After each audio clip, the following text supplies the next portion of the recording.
We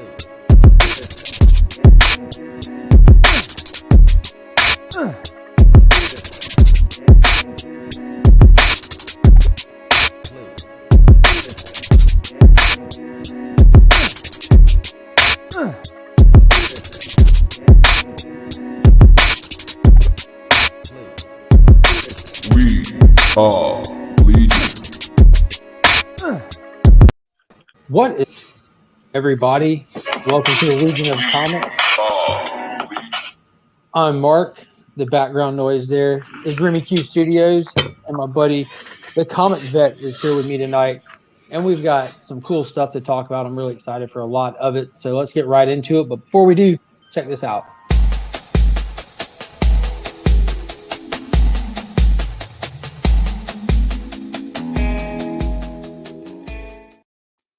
So if you haven't already, please consider liking and subscribing to the channel. It really helps out a lot. And one thing to consider is I'm in the middle of my 500 subscriber giveaway. I posted the video and what all you could win this past week. And I'm going to go live this coming Wednesday and give it all away. So probably sometime tonight I'll show off those prizes again. And yeah, but until then, let's say hey to everybody who's here with us tonight. Chris, how are you doing, good sir? Good, brother. Thanks for having me again. Absolutely. It's my pleasure. Remy Q, what's going on, man? How you doing, bud? Thanks for having me on. Man, I'm still not getting over you. You got it going on down there.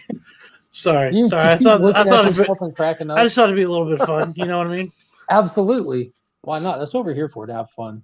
If I'm gonna represent, we're gonna do it full on, and I want as little Remy Q as possible. So this is this is about the best. Next time he's gonna be in a long sleeve. That is awesome. Let me see if I got this loaded in here real quick. I want to show these. All right, so I'm gonna put this picture. So there's what you can win in next week's 500 subscribers giveaway. We have Superman Batman #1, Rorschach #1, as well as Justice League Dark #24 and CGC 9.8. Those are all John Jang variants. And then down on the bottom, you have Star Wars High Republic and Star Wars High Republic Adventures, both #1 cover A's. And then you have Batman 90-something, the first appearance of Clown Hunter, as well as Batman Annual #4, the origin of Clown Hunter. And then you have Superman Man of Tomorrow on 4K Blu-ray digital copy combo pack. So going high grade or no grade on the little movie there. And so those are all the cool stuff you can win. So if you haven't entered that giveaway, feel free to go in and go back to that video, check it out, enter the giveaway. Everyone's welcome to enter. Only subscribers are welcome to win. That's my way. You're hitting home runs with those prizes, man. Wow. Yeah, that's awesome. Well, let's say hey to the before we dive into this, give some people some time to show up. But we got Ruben Guzman, always. Thank you so much for stopping by. Cardboard Crazies, Chris, how are you doing? And we have Remy Q with us here. We have Comics and Death Metal. Hey, what is happening? Dude, how good was the rigged show tonight? It's fantastic. That was awesome. That was fantastic, yeah. Dude, Taylor and Jason really brought the heat with that. They really got into it. The second Jason was on screen, I was like, perfect. Exactly what I wanted. Yeah, exactly what I wanted. The tie, the wig, the whole thing. The whole 9 yards. So for those who don't know, Slotted Up 503 is a fantastic channel on YouTube. Great guy, great content. But he started his first of many game show episode #1 tonight. He had very good in on there, battling it out in some comic book trivia. It was just a blast, dude. It was so much fun. Him and Taylor Winder co-hosted together. It was a good time. Questions were good too. I was really curious on how intricate the questions were going to be. You know, I mean, was it just going to be a lot of softballs, or I mean, they were good. It was, dude, their faces when they got the scope of the questions, and I'm sitting there. I was wanting to play along in the chat so bad. Yeah. Sitting there, like I'm sitting here with my kids and stuff. And I have the answers typed in and like little factoids with them, just waiting for someone to answer it right or wrong, so I could just fire it away. Like I just wanted to be part of it so bad, but I don't know. It was fun. I was mad that Herbie the robot didn't get mentioned, but the other robot did. Rosie. Y'all remember the old Fantastic Four cartoon back in the day? And they didn't have Ben Grimm in it. They had Herbie in it. You remember that? What was that, late 80s, early 90s? I thought it was like late 70s, early 80s. Might have been. I watched all kinds of old stuff when I was a kid. So that's just when that's when I was born. I That was remember my- there was a Fantastic Four cartoon in the 90s. Yeah, not this one though. That was the Marvel Action Hour one. This Yeah. one, Okay. the first episode, they fought Magneto, and it was the whole storyline where Reed created the gun made of wood and tricked Magneto into thinking that he had taken away his powers because he couldn't manipulate the gun. Like, never mind that there's like buildings, light poles, cars all around him to test it on. He couldn't get the gun, so he gave up. It's like, oh, you beat me. Do you know Magneto actually made an appearance in the old '60s Amazing Spider-Man cartoon as well? The 66 stuff. Yep. Spider-Man. Yep. He was the villain for one of the episodes because every episode had a different rogues gallery villain in there, and Magneto was in there. I was kind of hoping that we'd get some sort of X-Men cameo or something. I remember watching in repeats growing up, but no. But it was cool. At least they didn't stick to just the normal ASM stuff. Yeah, there you go. Yeah. Yeah. Let me know when you give that away as a prize. Yeah, no. This is such a sweet box set, dude. They went above and beyond with this box set. I mean, look at the packaging. Look at that. Yeah. And then each disc has a different character on it. They totally should have, like, on the back cover there, the two Spider-Man like pointing at each other. Oh yeah, $20.99. Yeah. The Mysterio was always really cool in this. I thought he was awesome. Yeah. Love you guys. Y'all have a good night. Did you get your shirts? Yes. Got some family leaving. I'm gonna miss y'all. Miss you. So what's good, guys? How's it going? What's new? Well, I'm good, man. As you know, we released Two Cool Guys, Two Hot Picks bright and early this morning. Everyone hasn't checked it out, head over to my channel. Talk about your challenge real quick that you just dropped too. Yeah. So kind of decided to talk about myself on a video that I made up Saturday. And by the way, I got to give Remy there a shout out. That whole thing with DJ Lynx, man, that last week, that was just superb, man. But anyways, the video I put out on Saturday was just talking about the first comic book that I picked up and a little bit of, my early life and how I ended up getting money to be able to afford to buy my first comic book on my own because, my parents were actually pretty generous. Like if I wanted a comic book or whatever, they'd pick me up one or they would surprise me with one if they went grocery shopping or whatever. And I spoke about the first comic book that I ever bought with my own money, and that was ASM 274. Nothing super spectacular about that book, but it was just, my first comic book. And then I threw a challenge out to 6 other YouTubers to tell the story about their first comic book and what they purchased with. And, Mark, that way.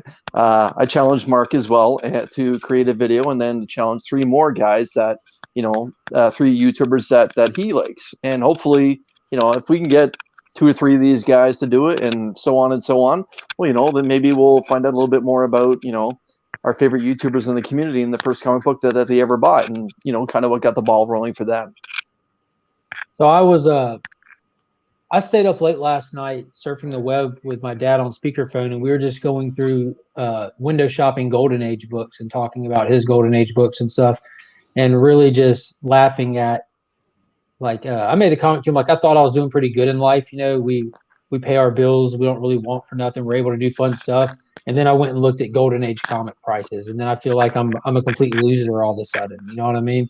Despite floating head Remy Q down here with stacks of Wonder Woman Golden Age books out of nowhere.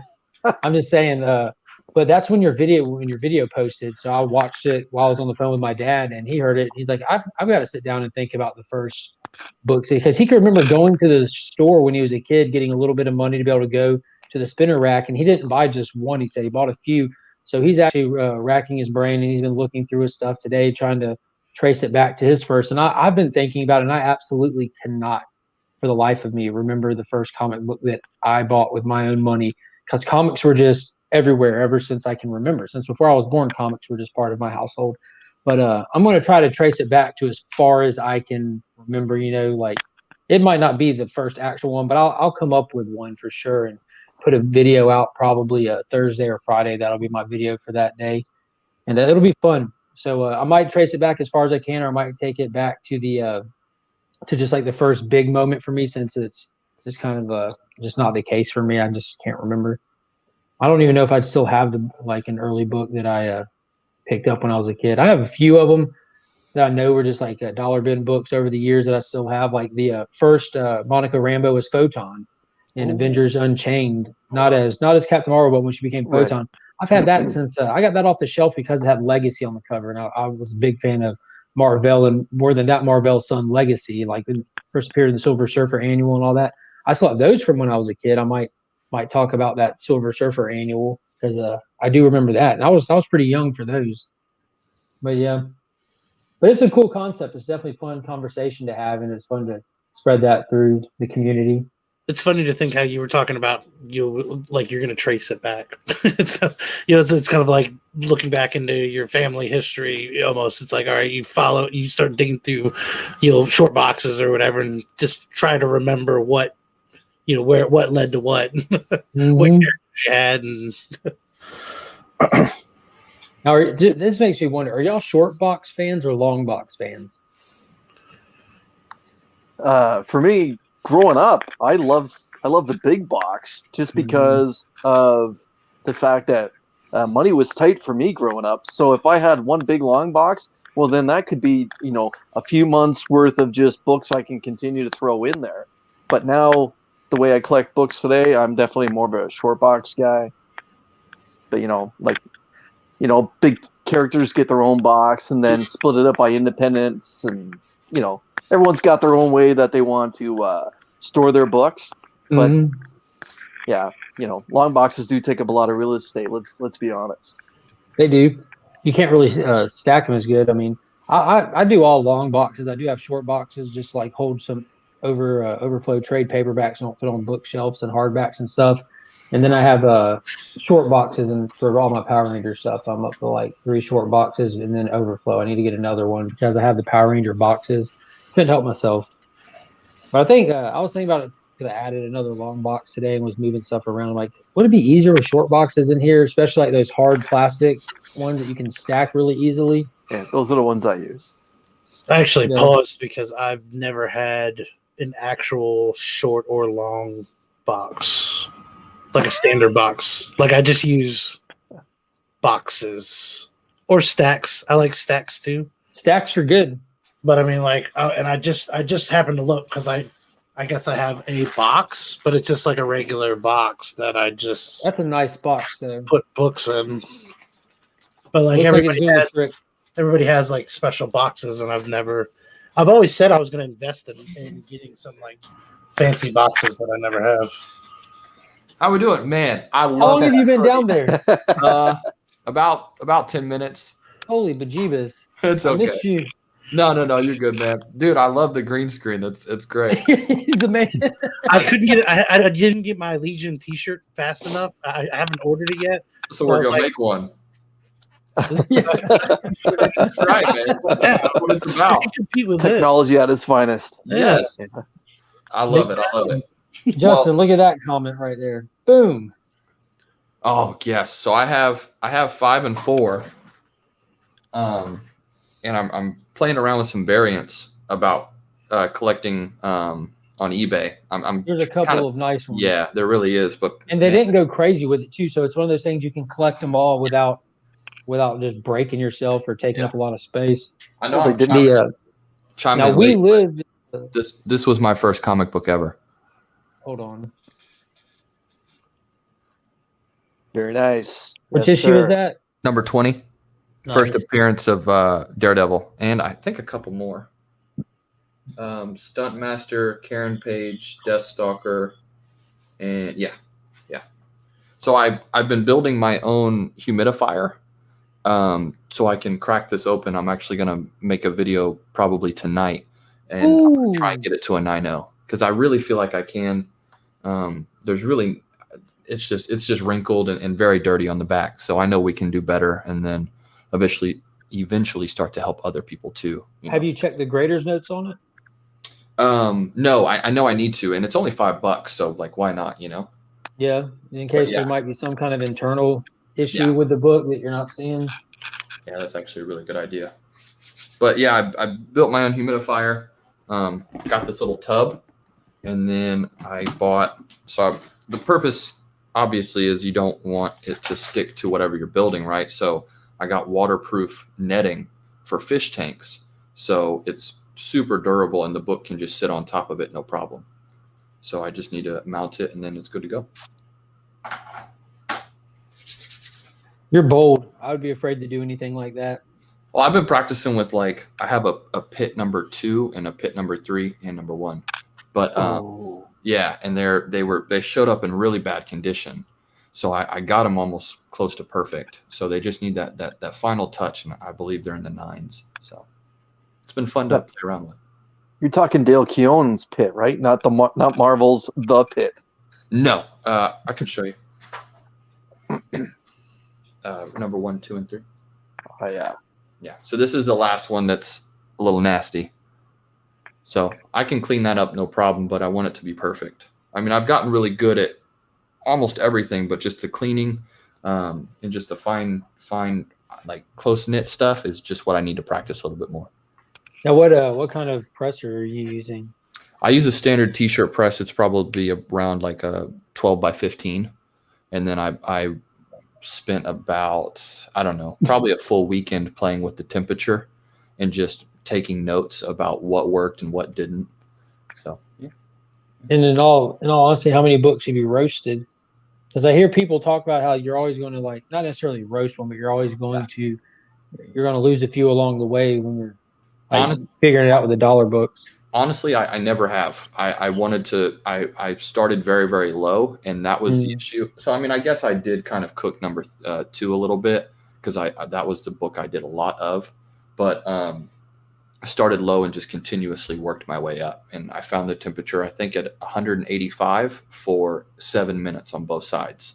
Have you found that the temperature outside, or you actually have to check the weather and gauge anything based on what's going on in your area? I hadn't played with that too much. I mean, that really gets into the science behind it, but I mean, that definitely can be a factor. I honestly know nothing about pressing, but I've seen a few videos where people just kind of give out the basic information about how you really have to, how you can't they just kind of give a disclaimer, you can't watch my video and think this is going to work for you because you might not live where I live. Yes, yeah. So I mean, that's what made me think of that. Humidity, yes, that all plays a very important factor into it. I followed Slabbed Heroes. I'm sure y'all have heard of him. So I basically studied what he did, and I used his tools, and then I critiqued it into a manner which I thought I could not necessarily do better, because I'm not being disrespectful, but because he is truly a pro. But just thought what if I do this, and vice versa. So no. Yeah. Now, Tyler from Whack Comics has been in the comment section giving some good advice. You can always go check out Whack Comics for great watering comic techniques. Oh, definitely. Pressing techniques, all kinds of stuff. And while we're talking about Whack Comics, we do want to take a moment to let Mr. Remy Q point something amazing out. We are having a subscriber push for them, 500, and the CGC Signature Series, Thanos #1, will go out to one of their subscribers. Yeah, they're really not far from it either. Yeah, they're getting close. They're 470 something. Yeah. Every couple of days, or every day they get a couple more. So don't sleep on it, people. Go over there and subscribe to that notification bell, and don't miss out on that. Thanks, TJ. Really trying to help the community get better, get their grades better, get better their grades, whatever. They're 9.8 or bust people. They take good care of their stuff. They don't play. Yeah. So, all right, all that's out of the way. That's some awesome stuff, Justin, with the pressing. It's just got me thinking a lot right now. There's always that 181 to play with, but I don't think I'd want to be honest with you. Yeah, that's a scary book, man. There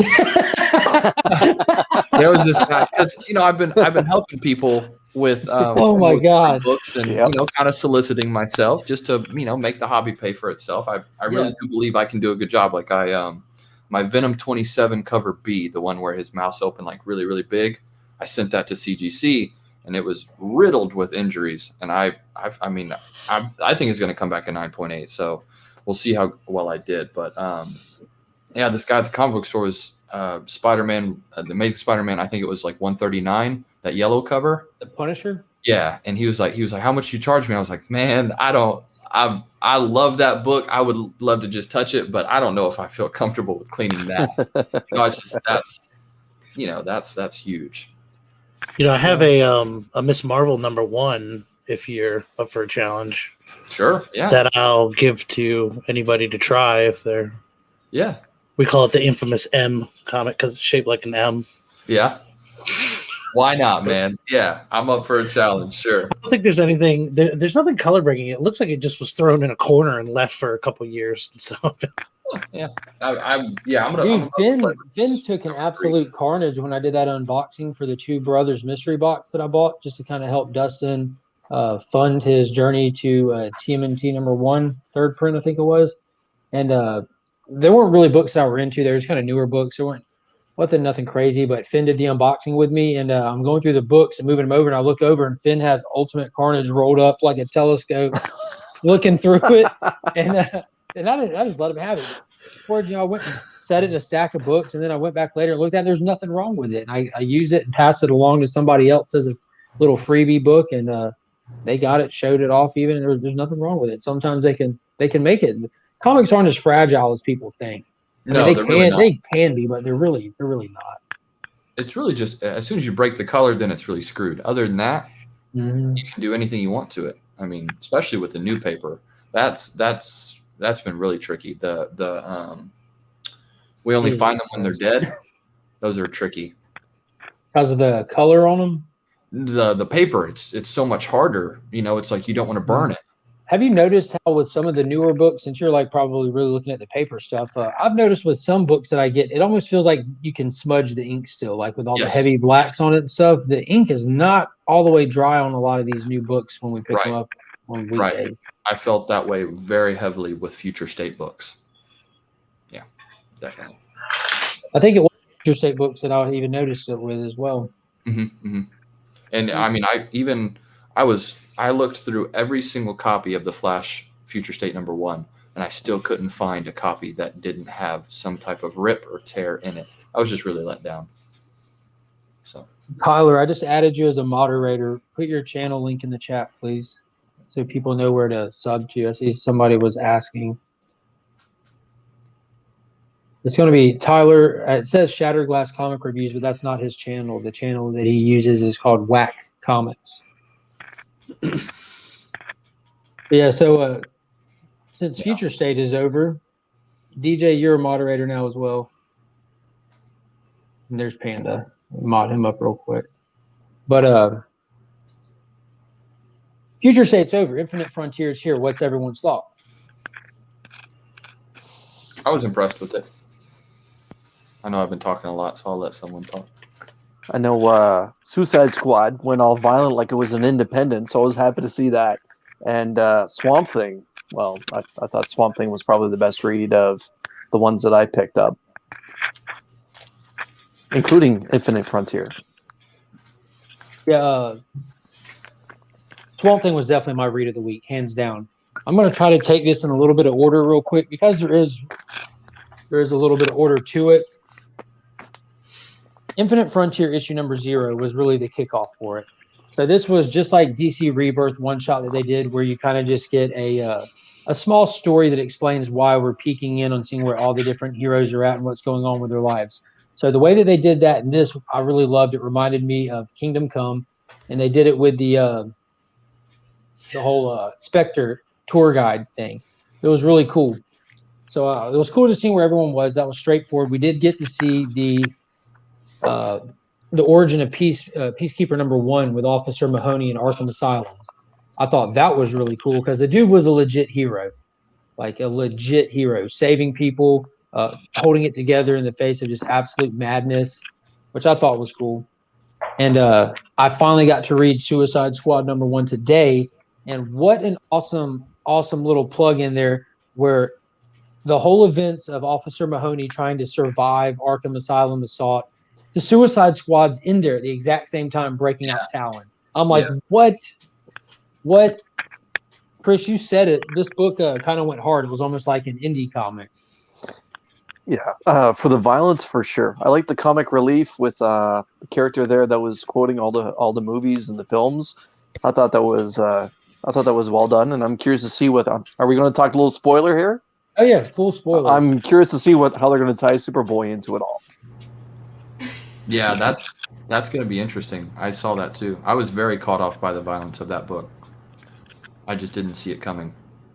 I had this conversation with a buddy today that we said something about like kind of them moving away from black label titles possibly, and I pointed out to him that I don't think we're going to need the imprint, that you're just going to see the nature of DC Comics now that they have this open omniverse where they can write in whatever time era, whatever story they want to. They don't need a separate imprint to do it anymore. We're just going to see it happening inside these books. And content-wise, because I think it was the Joker that we were referring to, the upcoming Joker series that Ryan is excited about. I cannot get Ryan to shut up about that series. He's just been sitting there like trying to guess how it's going to go and everything. But a lot of the Joker stuff that was under Black, just it was number one. Joker. 10, 10. Dylon, and Dylon. Dylon. How are you doing, Ryan? I'm doing good, man. You've been busy lately. Been crushing it. Busy, yes. Crushing it, I don't know. I was you've putting the been little one crushing to it. sleep, so Looks like she I almost almost put you fell to asleep sleep. too. I fell Yeah. asleep twice in my son's Batmobile yesterday in the same day. So what were your She's got thoughts like on a toddler Suicide bunk Squad? bed, so Did she give you Suicide top or Squad- bottom? bottom. Suicide Squad I really enjoyed. I mean, I thought it was a lot of fun. It was like my number 2 book this week. It was really cool. I like the way they did the action. It was it was like a nice twist, you know. I feel like the Suicide Squad thing is always like Amanda Waller, big twist, you know, and they kind of just like already put her out there, and so it's interesting. Like it's a different take, and it feels like it's playing out slightly different, you know.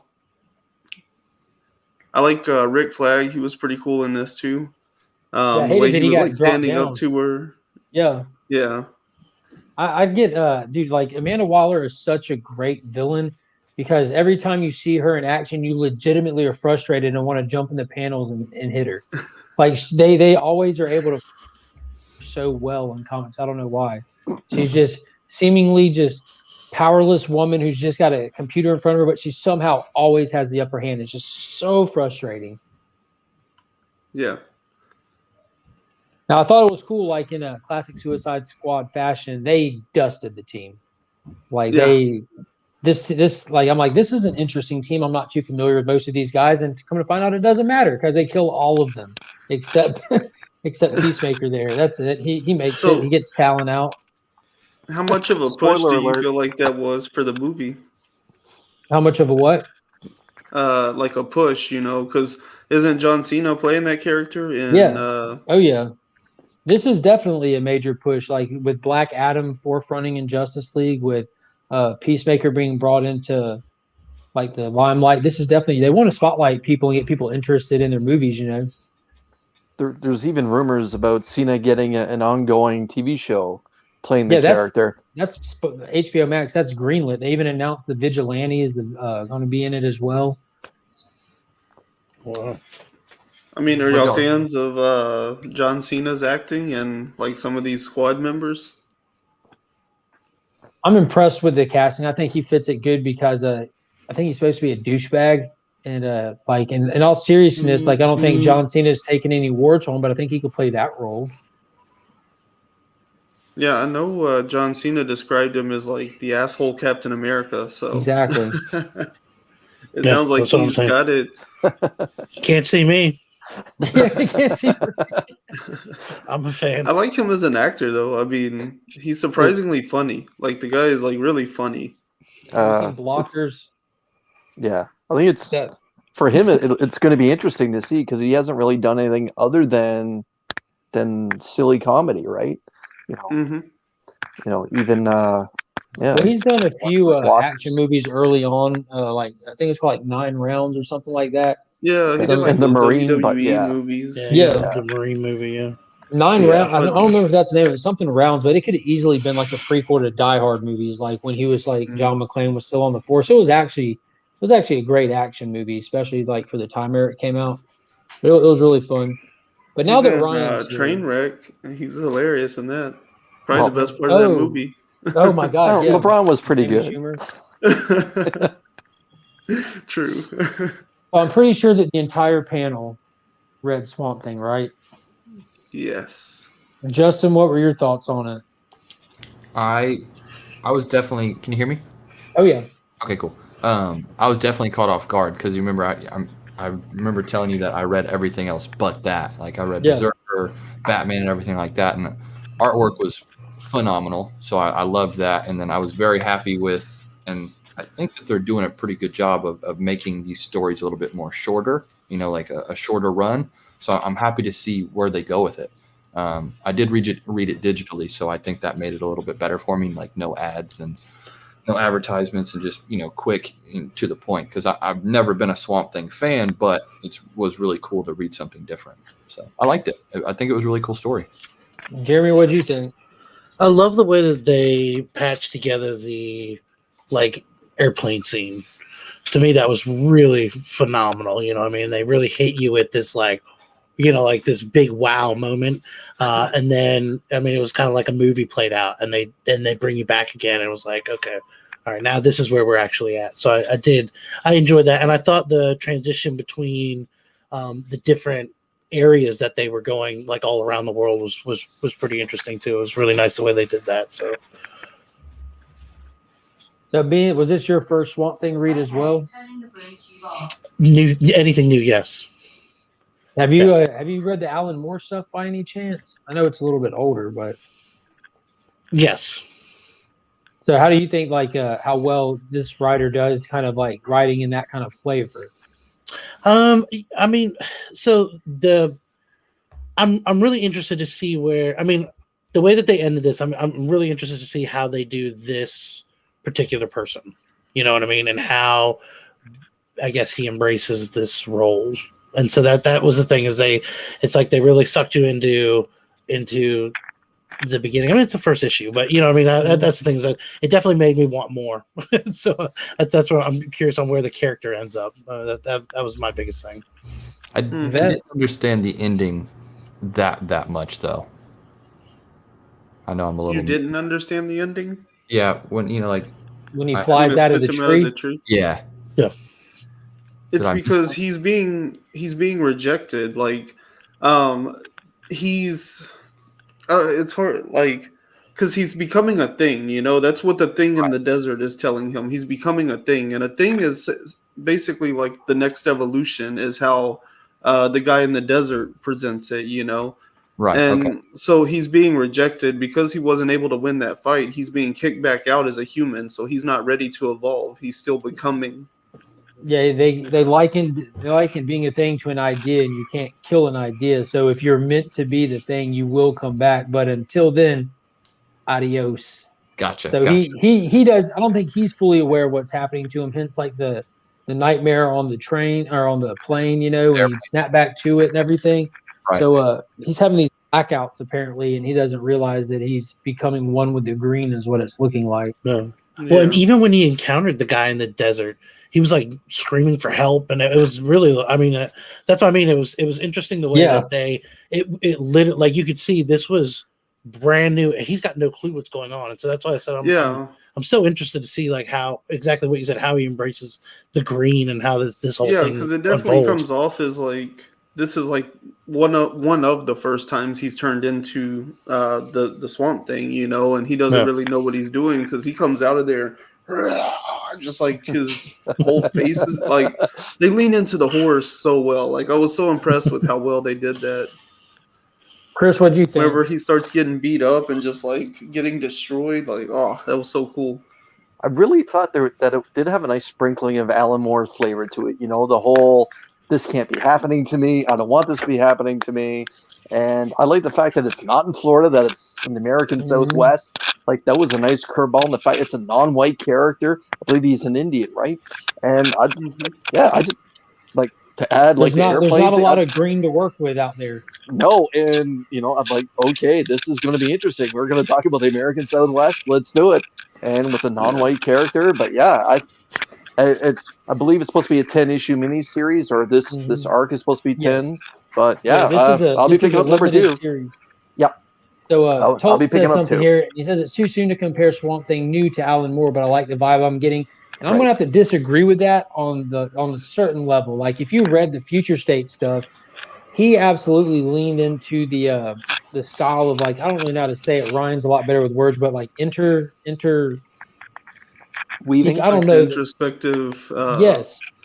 And the way that, like, he gets into like building the other Swamp Things and breaking down the anatomy of it, you can easily see that this guy has read and studied the style that Alan Moore wrote Swamp Thing, because anyone can write narration bubbles with a character, but not Alan Moore didn't just write narration bubbles. He had, like, Swamp Thing's not talking to the reader, he's not talking to the other characters, he's not leading you through his adventure. He's literally coming to terms with himself in his inner dialogue as it's going. And Ram V has found a way to kind of, when I read it, I can sense that in his writing. I don't feel like he's channeling Alan Moore. He definitely still has his own style to it, but I feel like it's definitely doing honor to Alan Moore's work, where I haven't seen that with other writers that do it. The one thing I've noticed is a lot of the Alan Moore writings from the 70s, 80s, a lot of today's DC writers are really just building on that foundation that he laid out beautifully then.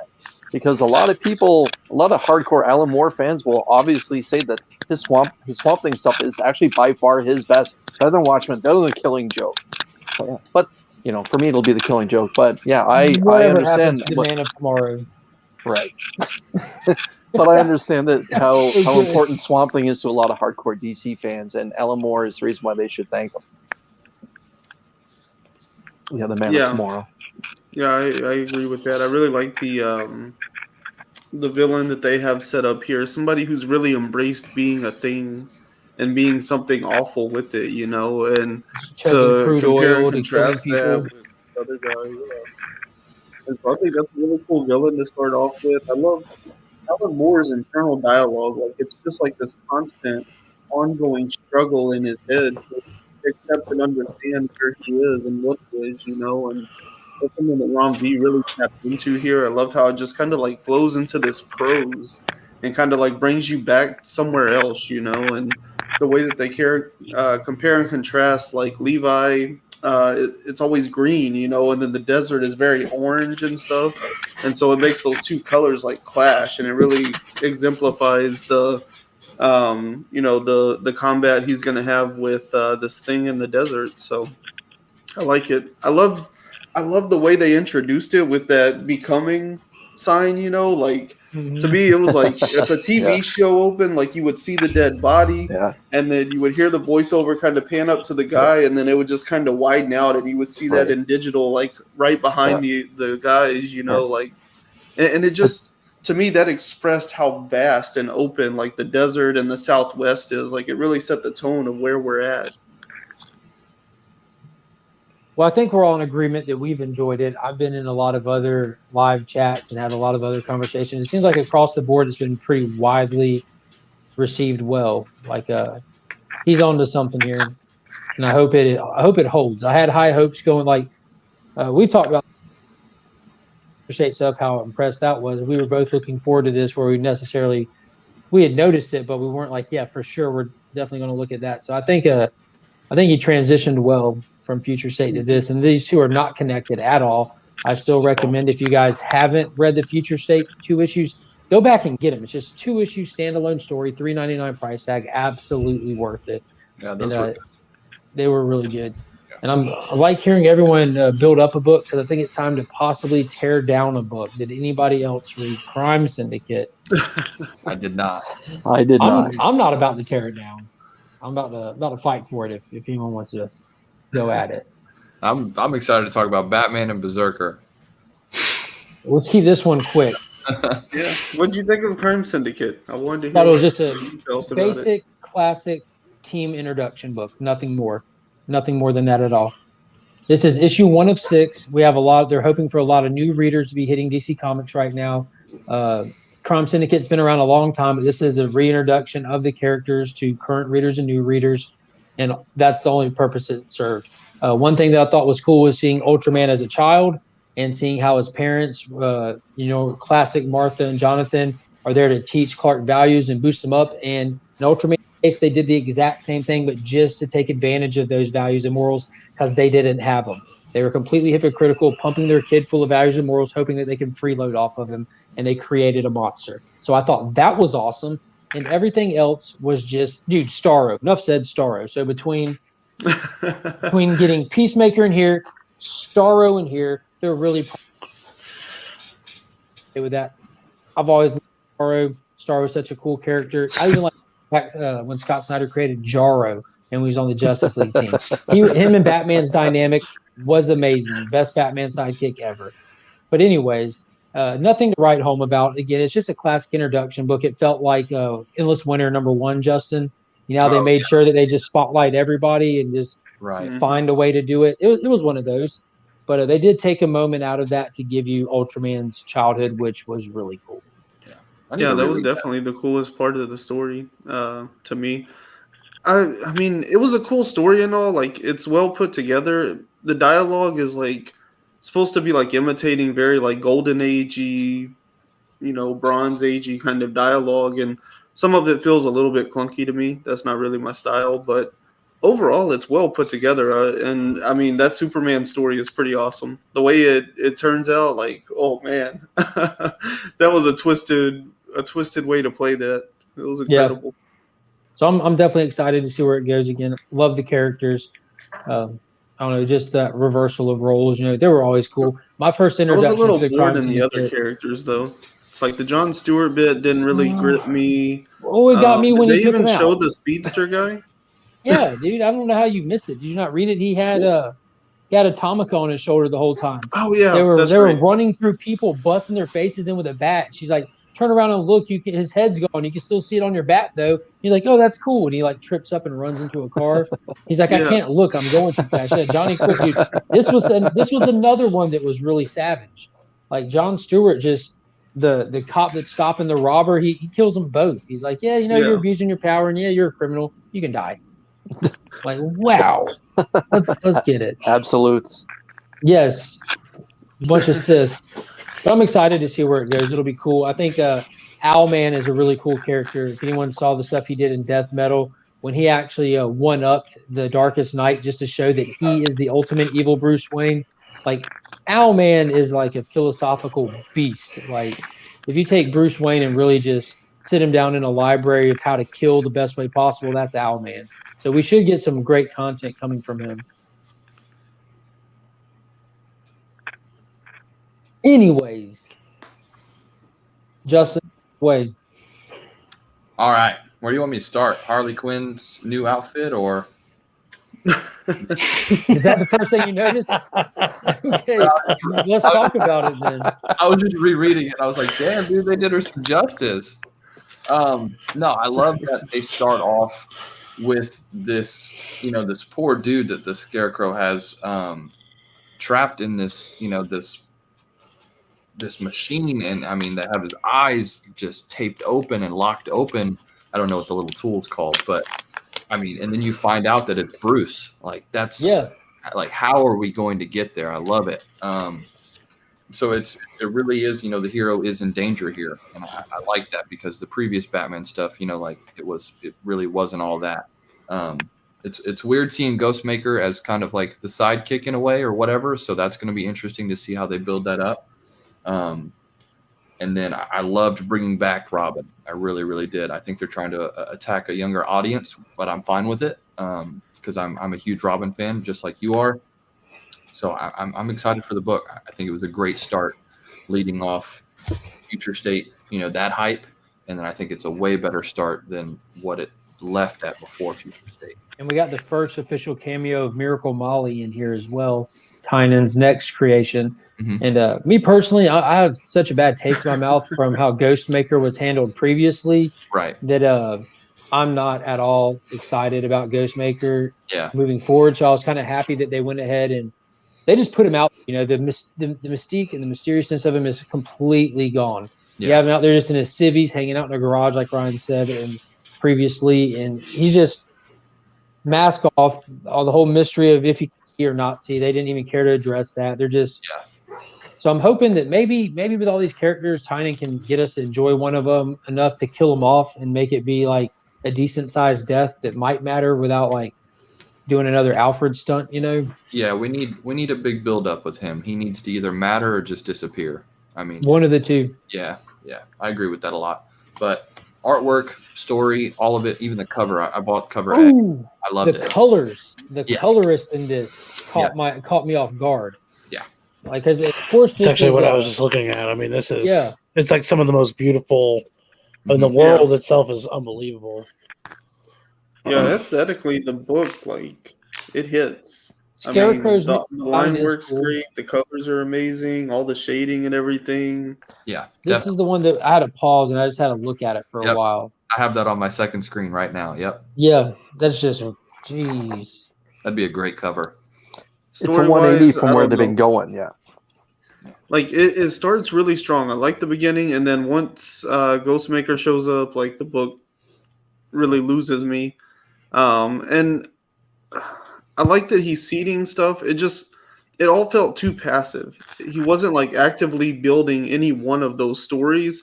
And so the whole book just felt kind of, I don't know. It felt like we were just floating through it, waiting for the next one, for things to actually start happening.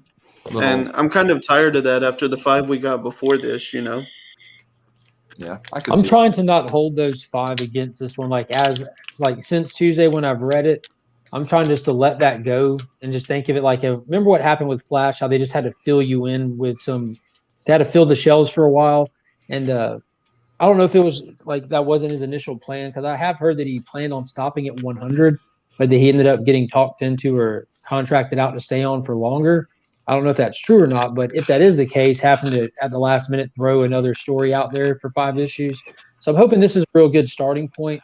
And coming out of Future State, seeing how much is actually present in this book, like with the magistrate and all that stuff, you know, I think that's pretty cool, because I've mentioned this, but I do not expect them to take this story to a point where it says to be continued or to be concluded in Future State and suggest you go read over there. I'm thinking they're going to have to deviate from that path. Like for anyone who read Future State, it looks like they're starting at the beginning and leading to that, but I don't think that's going to be like the ending where they're going. I mean, my thing is, like, even if during the, like, magistrate scene and stuff, if he had said something like, oh, you know, we've got people out here that we're working on, you know, kind of alluded to, like, having something to do with this new Scarecrow or the Bane situation, or, like, some more strong connections between these events, I would have felt like he was doing something. But this issue feels like we literally just, like, walked up and, like, shook everybody's hand, like, hi, I'm Batman. Hey, I'm Ghostmaker. Hi, I'm Nagasashi or whatever. Hi, I'm Scarecrow. And, like, we didn't really get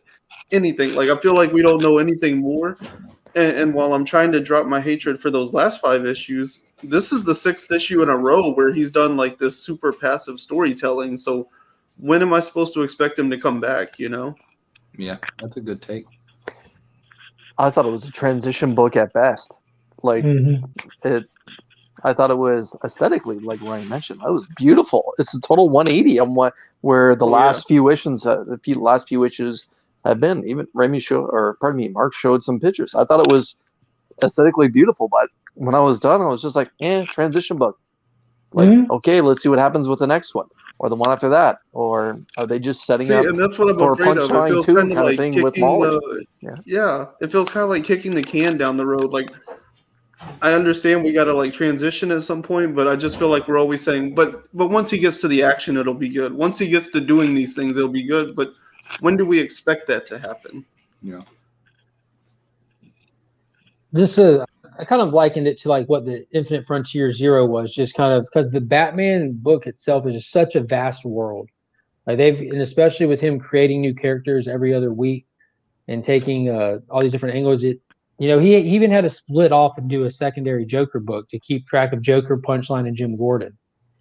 So this is like the Infinite Frontier thing where, like you said, we're just meeting everyone where they're at and getting an idea of where we're starting from here. Are we all realizing? Sorry.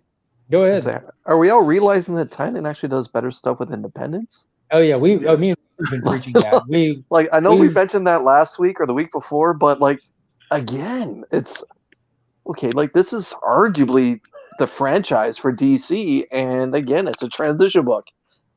Have y'all read Last Night on Earth? Batman walks around with Joker's just head in a That's jar. the one where he carries the Joker's head around, right? I got She a just Like signed Futurama. right there. Oh yeah, that was a great series, but Yeah. I think I'm trying my hardest to be optimistic with Batman. I wasn't impressed with this issue, but I do understand what he's trying to do. I don't know if that's what he needed to do. Yeah. I think Yeah. I think the book did what it was supposed to do, though. It presented a question. It presented a thrill for Bruce. He's in a chair. He's trapped. We have no clue. So if you just take away, I mean, yes, you all make wonderful, valid points that it is slow, but the book still does its job of presenting the question. Oh, don't get me wrong, Ryan. When Justin, when Ryan first sent me a message saying that Batman 106 was crap, I called him at work with like a dog on the table on grooming. I'm like, all right, I'm here to make my case. Yeah. Because I just put it all into context, like getting the magistrate there, seeing that they're working behind the scenes with Scarecrow, seeing that Scarecrow is the catalyst for everything to fuel the fear through the city, to put enough pressure on the newly elected Mayor Nakano, who's feeling the pressure from the city itself from not hitting the numbers that he's supposed to be hitting, and them doing this false flag Joker attack to kind of throw off the Joker's pattern, to really pump the fear in, to try to push this program for the magistrate, which we know is going to come to fruition at least some degree, because they're going to get Mahoney in there and make Peacekeeper #1 out of it. Right. You know, there's a lot that you can figure out from this book. There is a lot that you can take away from it. Yeah. And I did. That was my first takeaway, but that's also like I read everything takeaway. So I don't know if everybody, like the people who are just reading Batman, aren't going to be able to take everything away from it. But I took away a lot from it. My initial was really high on this book, and then Ryan just like popped my happy balloon on it. Like, dang, Ryan. I know. I was think for me expecting. too, like I don't think Tynion or DC would ever like debate you on how bad the rollout of Ghostmaker was in these 5 issues or whatever. I hope they wouldn't. I would like to have seen Tynion and DC just say like, let's scrap that because it's already been bad. Let's just scrap that and move this timeline a little bit further. Like if Ghostmaker wasn't there, it would have just felt like a soft reboot. Like, okay, we got Batman, he's dealing. We got Scarecrow, he's dealing, and we got Nagasaki or whatever they're dealing. You know. Yeah. But you know, by making this like try to pretend like it's picking up right at the end of 105 and stuff is just weird. Like they did a weird turn at the end of that issue and just like added Ghostmaker to the family and stuff. Like they should have just scrapped all that. This should have been like a little bit further down the road and just clean break it. Is it safe to try to assume that this isn't necessarily like it's a pickup from 105, but I can almost see the time gap that we weren't privy to, because Simon Satan has had time to set up shop in the city. Batman's had time to set up multiple fall houses that he has Ghostmaker set up in. Like Catwoman's had, Harley, and I'm not joking, the new suit and get in the routine of trying to keep up with these guys and play the straight edge. So there has been a time jump in context alone, and it hasn't been a big one. So they did play in a 2-month gap. It's like we're missing two issues of this book here. Yeah, because her hair is seriously long. you caught every little detail of her. Yeah, hey, I'm a fangirl, man. It is what it is. No shame. So, yeah, I don't think it was like terrible, but I hope this series gets better. Well, it's going to my PC. I'm happy I got that nice wraparound cover. That cover A was hard to pass up, but I knew that I was getting the wraparound for Justice League as well as Superman, so I had to get the wraparound for Batman. I'm not a huge fan of Joker's face on the back of it. It looks absolutely redonkulous. And PJ's got your back, Ryan. Said I agree with Ryan. I don't really like the Ghostmaker character. Batman has enough sidekicks. Oh, we're all on board with Ghostmaker can go somewhere. Yeah. The fact that he wears parachute pants even when he's not fighting crime, it's got to be flexible. It's got to. I liked these parachute pants better though. This artist did a much better job with them. They were a little tighter, you know. They superimpose a word on top of them where it just makes it not look natural because the pants are all wavy and stuff, but they just slap a word like peace or something on it. I did notice that. I'm like, why would you just leave the word off of them? It's like the people that wear the Supreme outfits, they have to have the hat, the hoodie, and the pants. They can't wear just one piece of Supreme at a time. And the fanny pack. And the fanny pack. I still want to know what that man's drinking. Did you just look at your fanny pack, Chris? You laughed and looked over real Oh quick. no! I've been through. I'm old enough to remember the first wave of the fanny pack. I don't want nothing to do with this wave. Dude, when I was at Great. the beach last year, I bought a fanny pack. I tried. Like my 13-year-old goes on with us every summer too. So I don't know why. It's just one of the favorite parts of my life is to try to embarrass her. So I try to dab as hard as I can. I'm talking. I'll tuck my my tank top into my khaki shorts, and I'll buy a fanny pack while we're in public and slap it on and smack it slightly to the side. And I already wear my hats like this for comfort. You know what I mean? I already like, I'll start with a hat on, and then it just slowly works its way back. It's just what's comfortable for me. Cruel. She loves me. She loves me. That's good.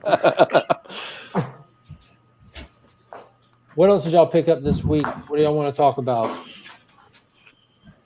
Let's talk Berserker. I know everyone under the sun picked it up. Dude, that was an awesome cover, Jeremy. Yeah. That is awesome. I just. Which one is that? One.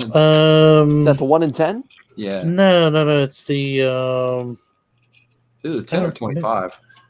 oh no, actually, I don't remember, to be honest with you. Awesome. Yeah, it's sweet though. I thought it was for me. It was everything that I thought it was going to be.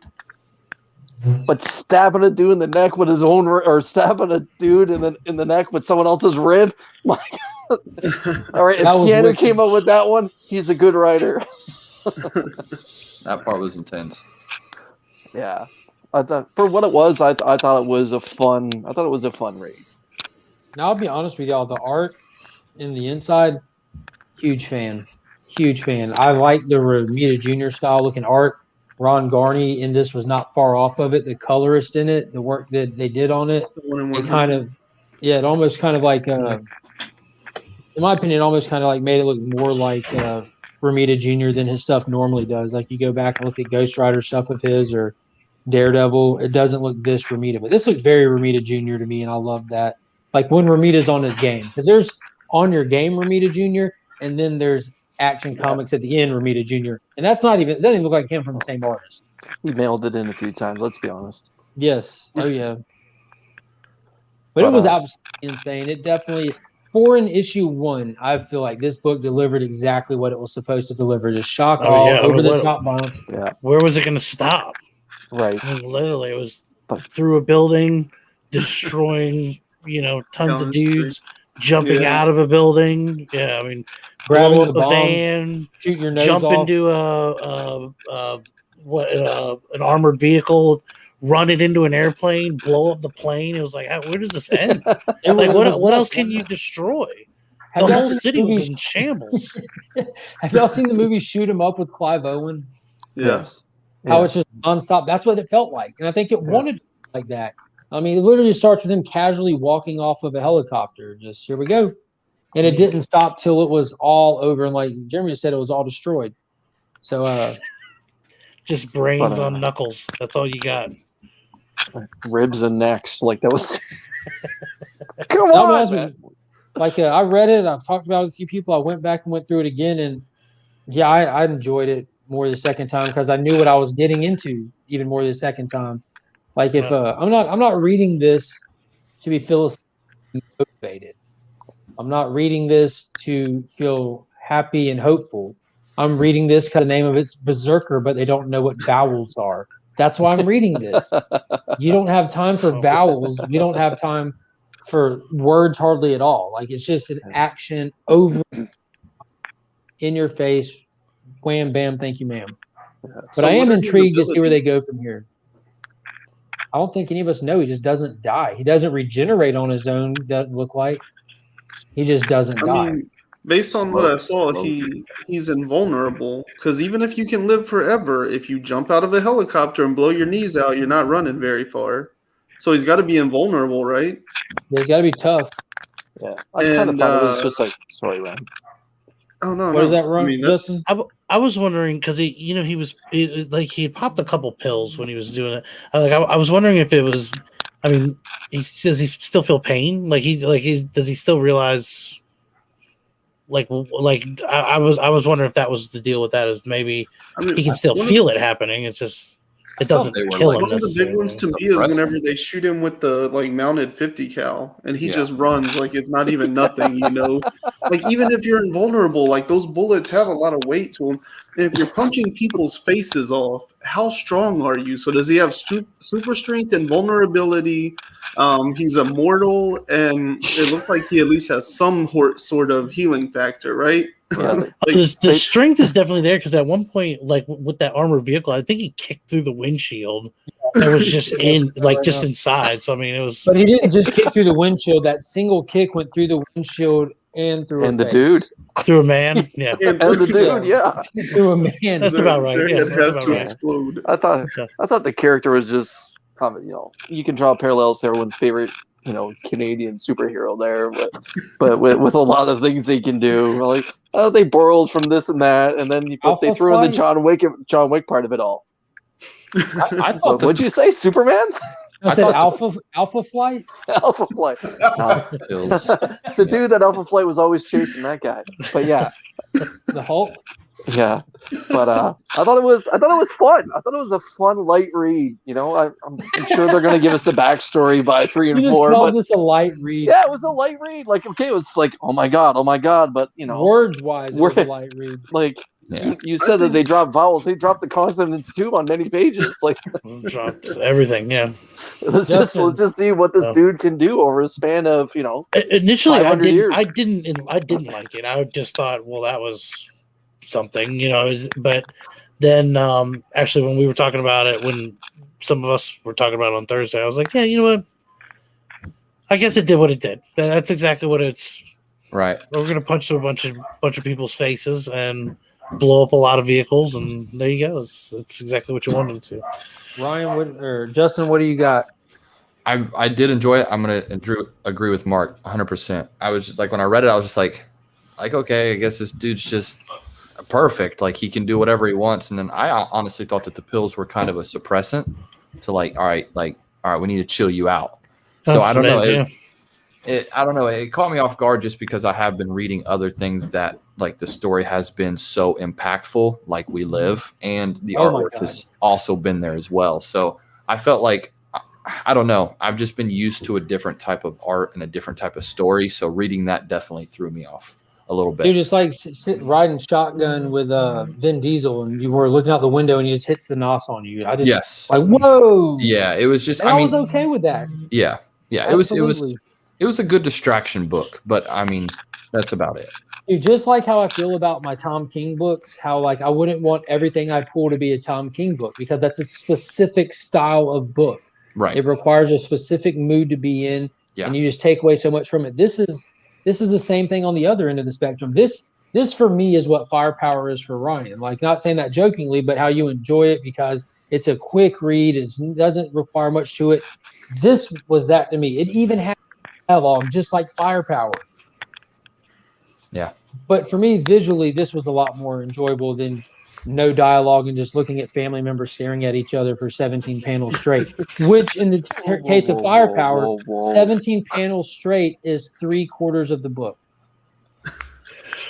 I wanted a little bit neater artwork. I don't know. I know that's a very a lot of people were saying that about it. Yeah. But I mean, I don't disrespect what it did. It's just I wanted a little bit cleaner lines, a little bit tighter imaging here and there. But I'll be honest with you, I think that's the colorist more than Garney, because Garney is not. This is not classic looking Garney at all. Yeah. But it is him drawing it. So I think a lot of this has to do with the oversaturation on the colorist part. Yeah, I could see that too, because a lot of it. I mean, obviously it's a lot of red, but much red. Yeah, it was hard for me to. Different things could have made it a 10 for me, but it was still a great book.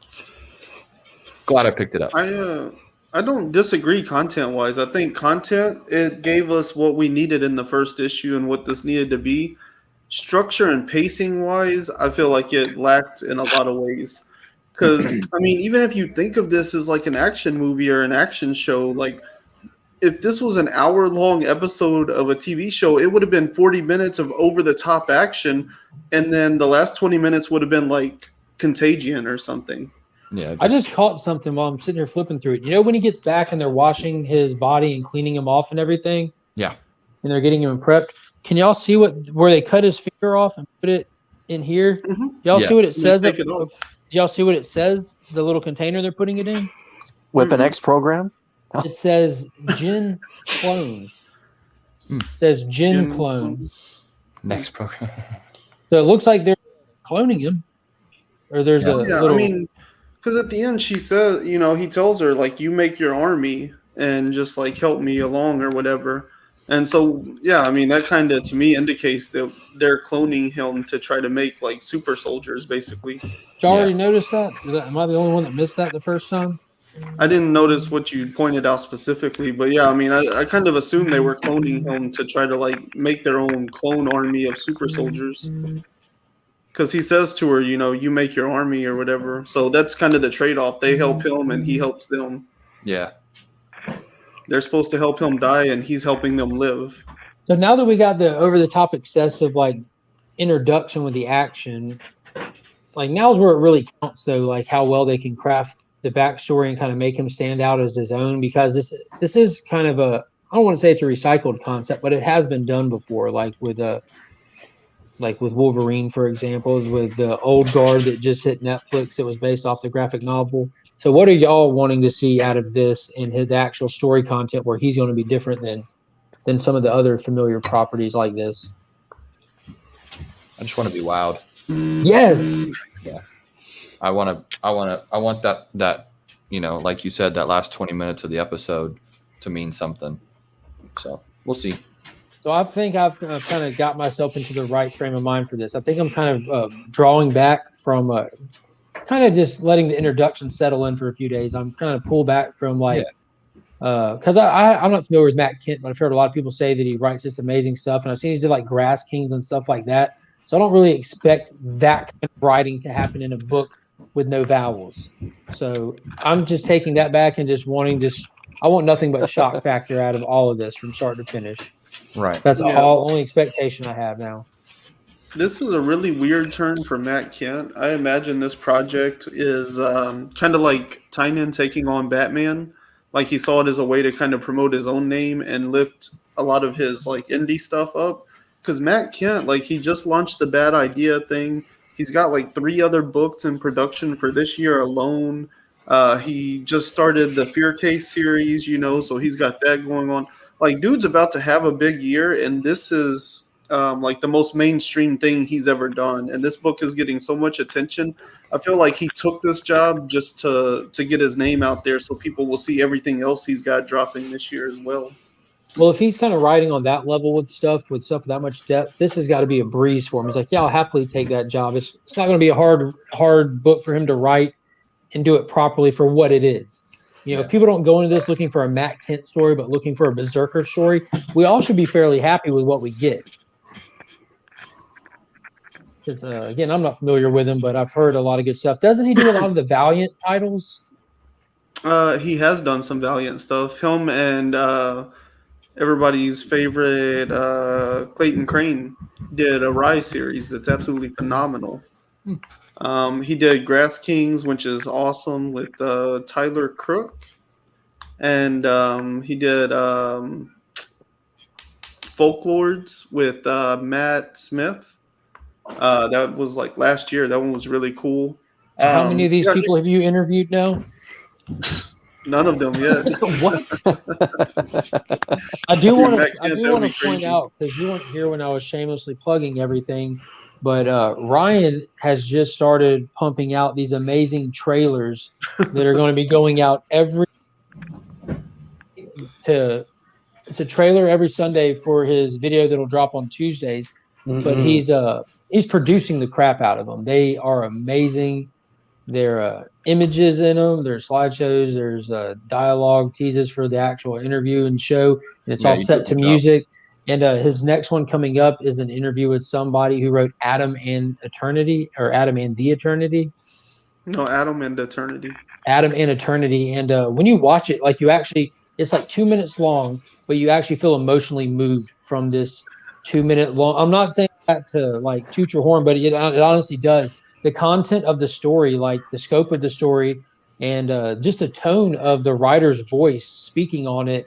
It was actually very like, oh my god, like I'm definitely gonna check out that book.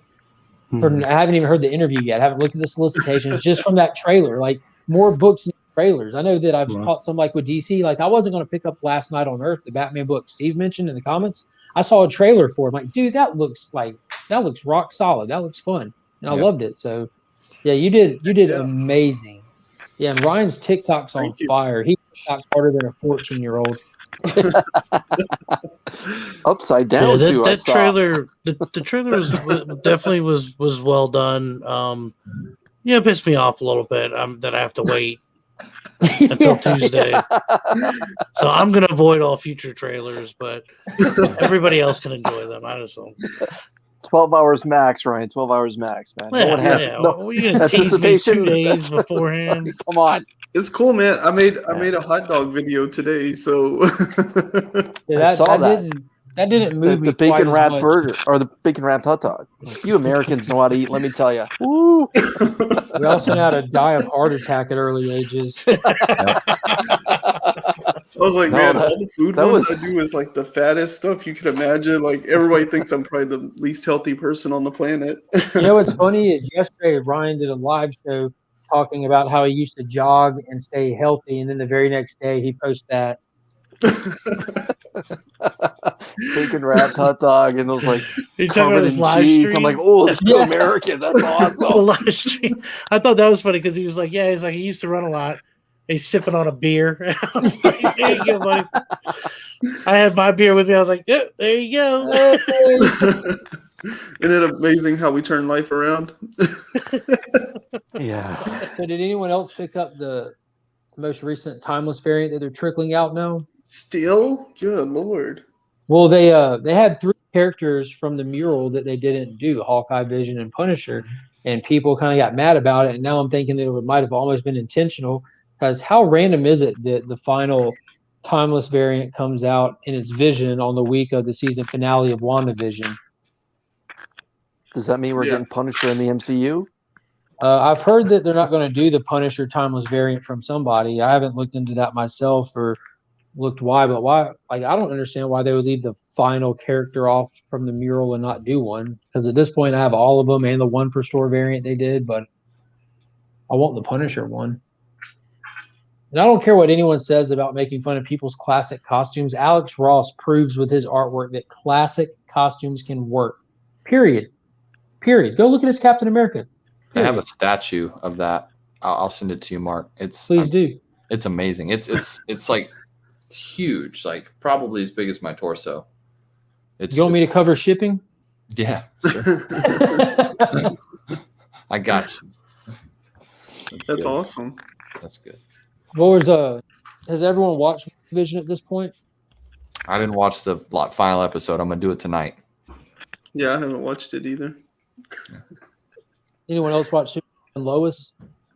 I watched The Flash. How was it? Honestly, it's hard, man. I don't. I CW love. shows are so up and down, man. Like season Yeah. to season, it can swing so far. It's crazy. They bring so- Godspeed back again. No, I loved that they did like they hadn't said it's a nanotech yet, but they did like a nanotech on his cowl, and it came on like Iron Man's suit. And I was blown away that they did that, and I was like, okay, like they're really gonna start to make this look good. So my thought process is why I'm not so mad at the episode is because this episode and the next 2 are still ending season 6. And then they're going to be starting season 7. So all this stuff is stuff that we should have gotten early 2020, I believe. I believe that's what Grant Gustin posted on Instagram. So But is this they did COVID related delays? Yeah. So I do believe that season 7, because he also said that we're going to be seeing a lot of what the Flash can do. So, I mean, it was a good episode to finally put the show back on, but story-wise, no, it was very stupid. But did you see where the Superman and Lois show first off is amazing? Yeah, is it? I'm not a fan of CW shows. I don't dislike them. It's just not my flavor. I don't like the way that the episodes are structured. Sure. I don't like that every episode is its own self-contained story, and Right. there's just little pieces of the overall season arc that goes from one to another. I like the HBO style format of making shows where it's just one story and you just cut it into episodes. You know, where Yeah. it's just a piece. Yeah. Well, Berlanti production that does all the CW shows. He produced the Stargirl show, which was not a CW show. It was a DC Universe original. They got partnered with CW and released the day after over there, but he did produce it. And they did not format that show like the other CW shows. They formatted it like you would a show that you want a lot of people to watch, like the like how WandaVision is, how every episode is just the next chapter. Yeah. But it was really good, and I guess they decided like maybe we should do more of that. It was very well received from what I've seen, and I loved it to death. And they did that with this Superman show. That's how they're formatting it, which I really appreciate. And just like with Stargirl, it does not look like all the other CW shows. It has this old classic, like we're making a show about Golden Age characters feel to it. It fits in with her character and with the JSA stuff very well. Well, the Superman stuff, they did the same thing. They found this tone and style and pacing for it to kind of not necessarily mimic, but match more of like the Christopher Reeve stuff with a definite mix of the Man of Steel type cinematography and stuff. So you feel like you're in a Superman show while you're watching a Superman show, and you're not having to find the footing for it. But I'll have to give it a try then. I absolutely, I'm a Superman fan, so it's easy to disappoint me with Superman stuff. But they decided to take this show beyond the CW stuff into unexplored territory where they're not like restricted by this excessive years of making shows and story threads and plots and continuity, and they're just doing their own thing. And the fact that he has two kids, Jonathan's there, which I talk about this a lot. I like Jonathan. Jonathan Kent is awesome. If y'all watch my new comic book day video, if you watch the comic vets video that we collabed on, I like Jonathan. Like, it's really a driving factor for me to read Superman stuff to see this character's potential and grow. Because just like we talked about with Wally, they need to retire Barry, or not retire him where he's not doing anything, but they need to let Wally come back into the spotlight. Let Barry hold more of a mentor status and like pass the torch. Well, they can do that with Superman while still letting Superman be there. I do not, by any stretch of the imagination, want to see Clark go away at all. But I do want to see Jonathan, since he's there, don't ignore it, play it right. I've always liked Superboy, was a big fan of Connor when he had the black leather jacket. And then when Jeff Johns took him over on Teen Titans back in the early 2000s and restructured him with the black shirt, and just Superboy's always been appealing to me because I think it's because he's more relatable than Superman. That's a pretty high standard to feel relatable to. But Superboy, that's a lot more easy. He's way more flawed.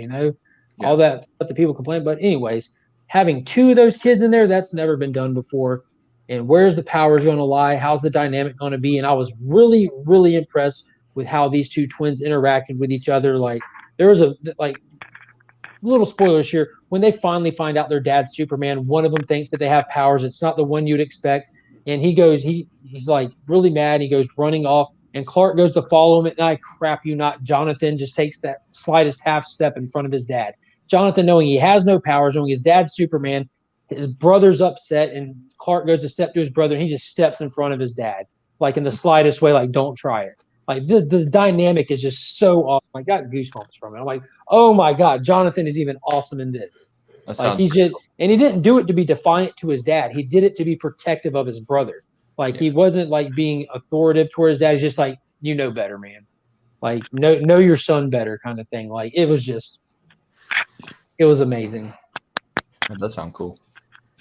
I'll check it out tomorrow. How do you like Tyler Hoechlin as Superman? I didn't chase him down on the Supergirl stuff. I watched the first couple of episodes of Supergirl, and I really didn't get into it. It just had that CW feel to me, and it just kind of got lost in the mix of stuff. And then when I started seeing him popping up, like, and I was aware of him, like, I wasn't too drawn to him. I wasn't a big fan of the suit. It wasn't anything really dragging me into it. But the suit's perfect in this. And now that I actually sat down and watched it, I don't know if he's acting or playing it any differently than he did in there. I know he's a backup character in the other stuff, so he'd just be in and out. Yeah. But you couldn't find a better TV Superman for today's time era, I don't think. Like, he just feels like Superman when you see him in the suit doing stuff. And I was going to say, I really enjoy him as Clark, especially the whole scenario there with his mom and that storyline they play off. Yeah, that they play off in the first episode. I thought he did a fantastic job. And even when he was Superman in the whole Crisis on Infinite Earths crossover they did a little while ago, I thought he was good there. But I didn't enjoy him as Superman on Supergirl. But I'm glad he's coming into his own this way. But again, does he feel like he plays this differently? Because again, I do him feel as it's almost a backup different character Superman. versus a spotlight. Yeah, Right. I do feel that it's almost a different Superman. I'm not sure if they're playing it up like Earth 3 or whatever, but I did feel that the Superman he plays in Superman and Lois is the same one that he played in Crisis. However, when he was cameoing in Supergirl, I thought he was different. But that's no, just me. my wife kind of said that that she feels like in the Supergirl stuff they might have played him down a little bit or played him to be not a stand-in, to be like almost a sidekick. Supporting. Yeah, a supporting character. He was on the scene, it was still Supergirl spotlighting, you know what I mean? Right. And when it all comes down to it, when Superman shows up for Supergirl, it's not to sidekick Supergirl. Unless this is Batman, Superman, Apocalypse, and Supergirl's about to just dust them all because she was a beast in that story arc. You're laughing, Jeremy. Did you see that movie or read those books? No, When no. Darkseid just took her over and took her to full potential. That's great. But I hope they don't mess it up and get rid of Henry Cavill. I got him in. He's my favorite Superman. They won't. They won't. If they want to explore the whole idea of a black Superman, like an alternate Earth Superman with J.J. Abrams, more power to him. God bless him. Yeah. But don't recast Cavill. Like they got themselves someone special here, and I hope they don't mess it up. Yeah. Well, them announcing that, there's no way that's going to beat Flashpoint out the gate. There's no way. Yeah. Flashpoint has got to hit theaters before then, and we know what Flashpoint's going to do. Like DC has a built-in soft reset button. Yeah. It's built into their continuity with speedsters. They're time travelers. They can cross universes. So that being said, like this whole time, we've always had Flashpoint. And we even saw from Batman vs. Superman Dawn of Justice that Barry was already through time trying to correct stuff. So whenever they're ready, whenever they get to it, whenever they can get done with the Snyder Cut stuff and put out the stuff that's out there and get us to Flashpoint, they can give us just solid, choppy this or that. They can just restructure whatever needs to be restructured, recast whoever they need to recast, Right. and just move forward. And if they want to bring in God, who is it? What is that Superman's name? Who's the president? The Black Superman. I don't know why I'm gapping it right now. Oh, But they can easily just bring him in from another Earth. Yeah. Oh yeah, I just heard his name the Talking other about day. Flash Forward. Is that what you're talking about? No, he's one of the multiverse characters. He's in a lot of stuff. The one who made his debut in the Action Comics. Calvin Ellis. Yeah, Calvin. Ellis. Yeah. Yeah, he was really That cool. He was in a PJ lot of the King, by Earth. the way. Who is it? PJ King dropped that information. That was not from my own head. Okay. Thanks, PJ. There it is. Yeah. What is going on, two brothers? But if he was in a lot of the Tom Taylor, and then in Convergence, he was a big part of that whole thing as well. But he's a cool character. He really is. He's a pacifist, and he isn't with all of it, and that became very troublesome when Steppenwolf was destroying their planet, and he was the big gun, So that's it's not like they're just it's not just a Superman from a different Earth. It's a completely different character, completely different style, way of doing things, the way he views things. So it'd be really cool. But I don't think they need to just like reset Clark Kent with anybody but Henry Cavill. Not when you have Henry Cavill, because he's just Henry Cavill. They should get the Allstate guy to play Calvin Ellis. Are you in good hands? President Palmer from 24? Whenever you say Black Superman is a president, like my first thought was Rick and Morty, the president on Rick and Morty. Oh God, that'd the be a little great fight. just have him and Rick sitting in there just doing a measuring contest. That's awesome. That was one of the greatest shows ever. I don't know what it was, but about a month ago, I heard a lot of people just mentioning it just in passing throughout the community. And I have HBO Max, and it's all on there. Like, dude, I'm about to watch that and see if it's any good. And I ended up binge watching like all 5 seasons that were available. I didn't watch it until I made it all the way through that, and then I contemplated just going back through it. Oh boy, Oh, boy. such a good show. Yeah, it's great. What is the release date for Zack Snyder's Justice League? The 18th. Right. Is that going And up you the know what same? happens I was going to say, is that Falcon Winter Soldier release date as well? the 19th. Oh, okay. And then Godzilla vs. Kong is the following Thursday, the 24th. This month is the month for fans. Yep. And not to mention, this month is when WandaVision wrapped up. So you have to give credit to March for that as well. Savage. It wasn't that bad. No, I said you have to give credit to March. Oh, okay. I thought. Yeah. No, it wasn't bad at all. It was not bad at all. I can tear it apart or build it up. I can take either side of that argument and win it, I promise. Happy to do it. But it in a nutshell, if this is your introduction to these characters and what they can do, this was an amazing series. If you are pretty familiar with them or familiar with them on kind of a level, you know, there wasn't anything really shocking or any big revelations for you, but it was still an enjoyable show to watch. Absolutely enjoyable. I thought it was just a good filler for the fact that we haven't had any MCU stuff in God knows how long since I guess what was the last one was Spider-Man? And Far From Home? I'll tell you, I'd rather watch WandaVision. He's whoa. But It was that good. one quote Vision said in that last episode will haunt me in the best way for the rest of my life. And it's, what is grief if not love persevering? I'm like, oh my God. My daughter, she's 13. She's sitting here crying. I'm over here like, Jesus Christ, Paul Bettany. I'm going to have to go watch Priest now, like with him killing vampires and Carl Urban, just to make up for this. That's funny. I love that movie, man. See, I love bad movies. They don't have to be good movies for me to enjoy, but I can recognize that they're bad. Like Captain Marvel, Ryan. That was bad. Or the first Swamp Thing. Whoa. Oh. All right, I'm going to have to show it off then. You said it. I picked these up yesterday. So we have Swamp Thing Annual number 1 from 1982, which they happen to do the official movie adaptation for that annual. Look at Adrian there on the cover. Don't tell me it was bad. What was bad about it? The movie? Yes. Come on. All right, let's talk about it. Okay. Come on. Like, even Toxic Avenger was better. Well, of course it was. That's Trauma. Trauma goes hard in the paint, dude. Nukem High, come on.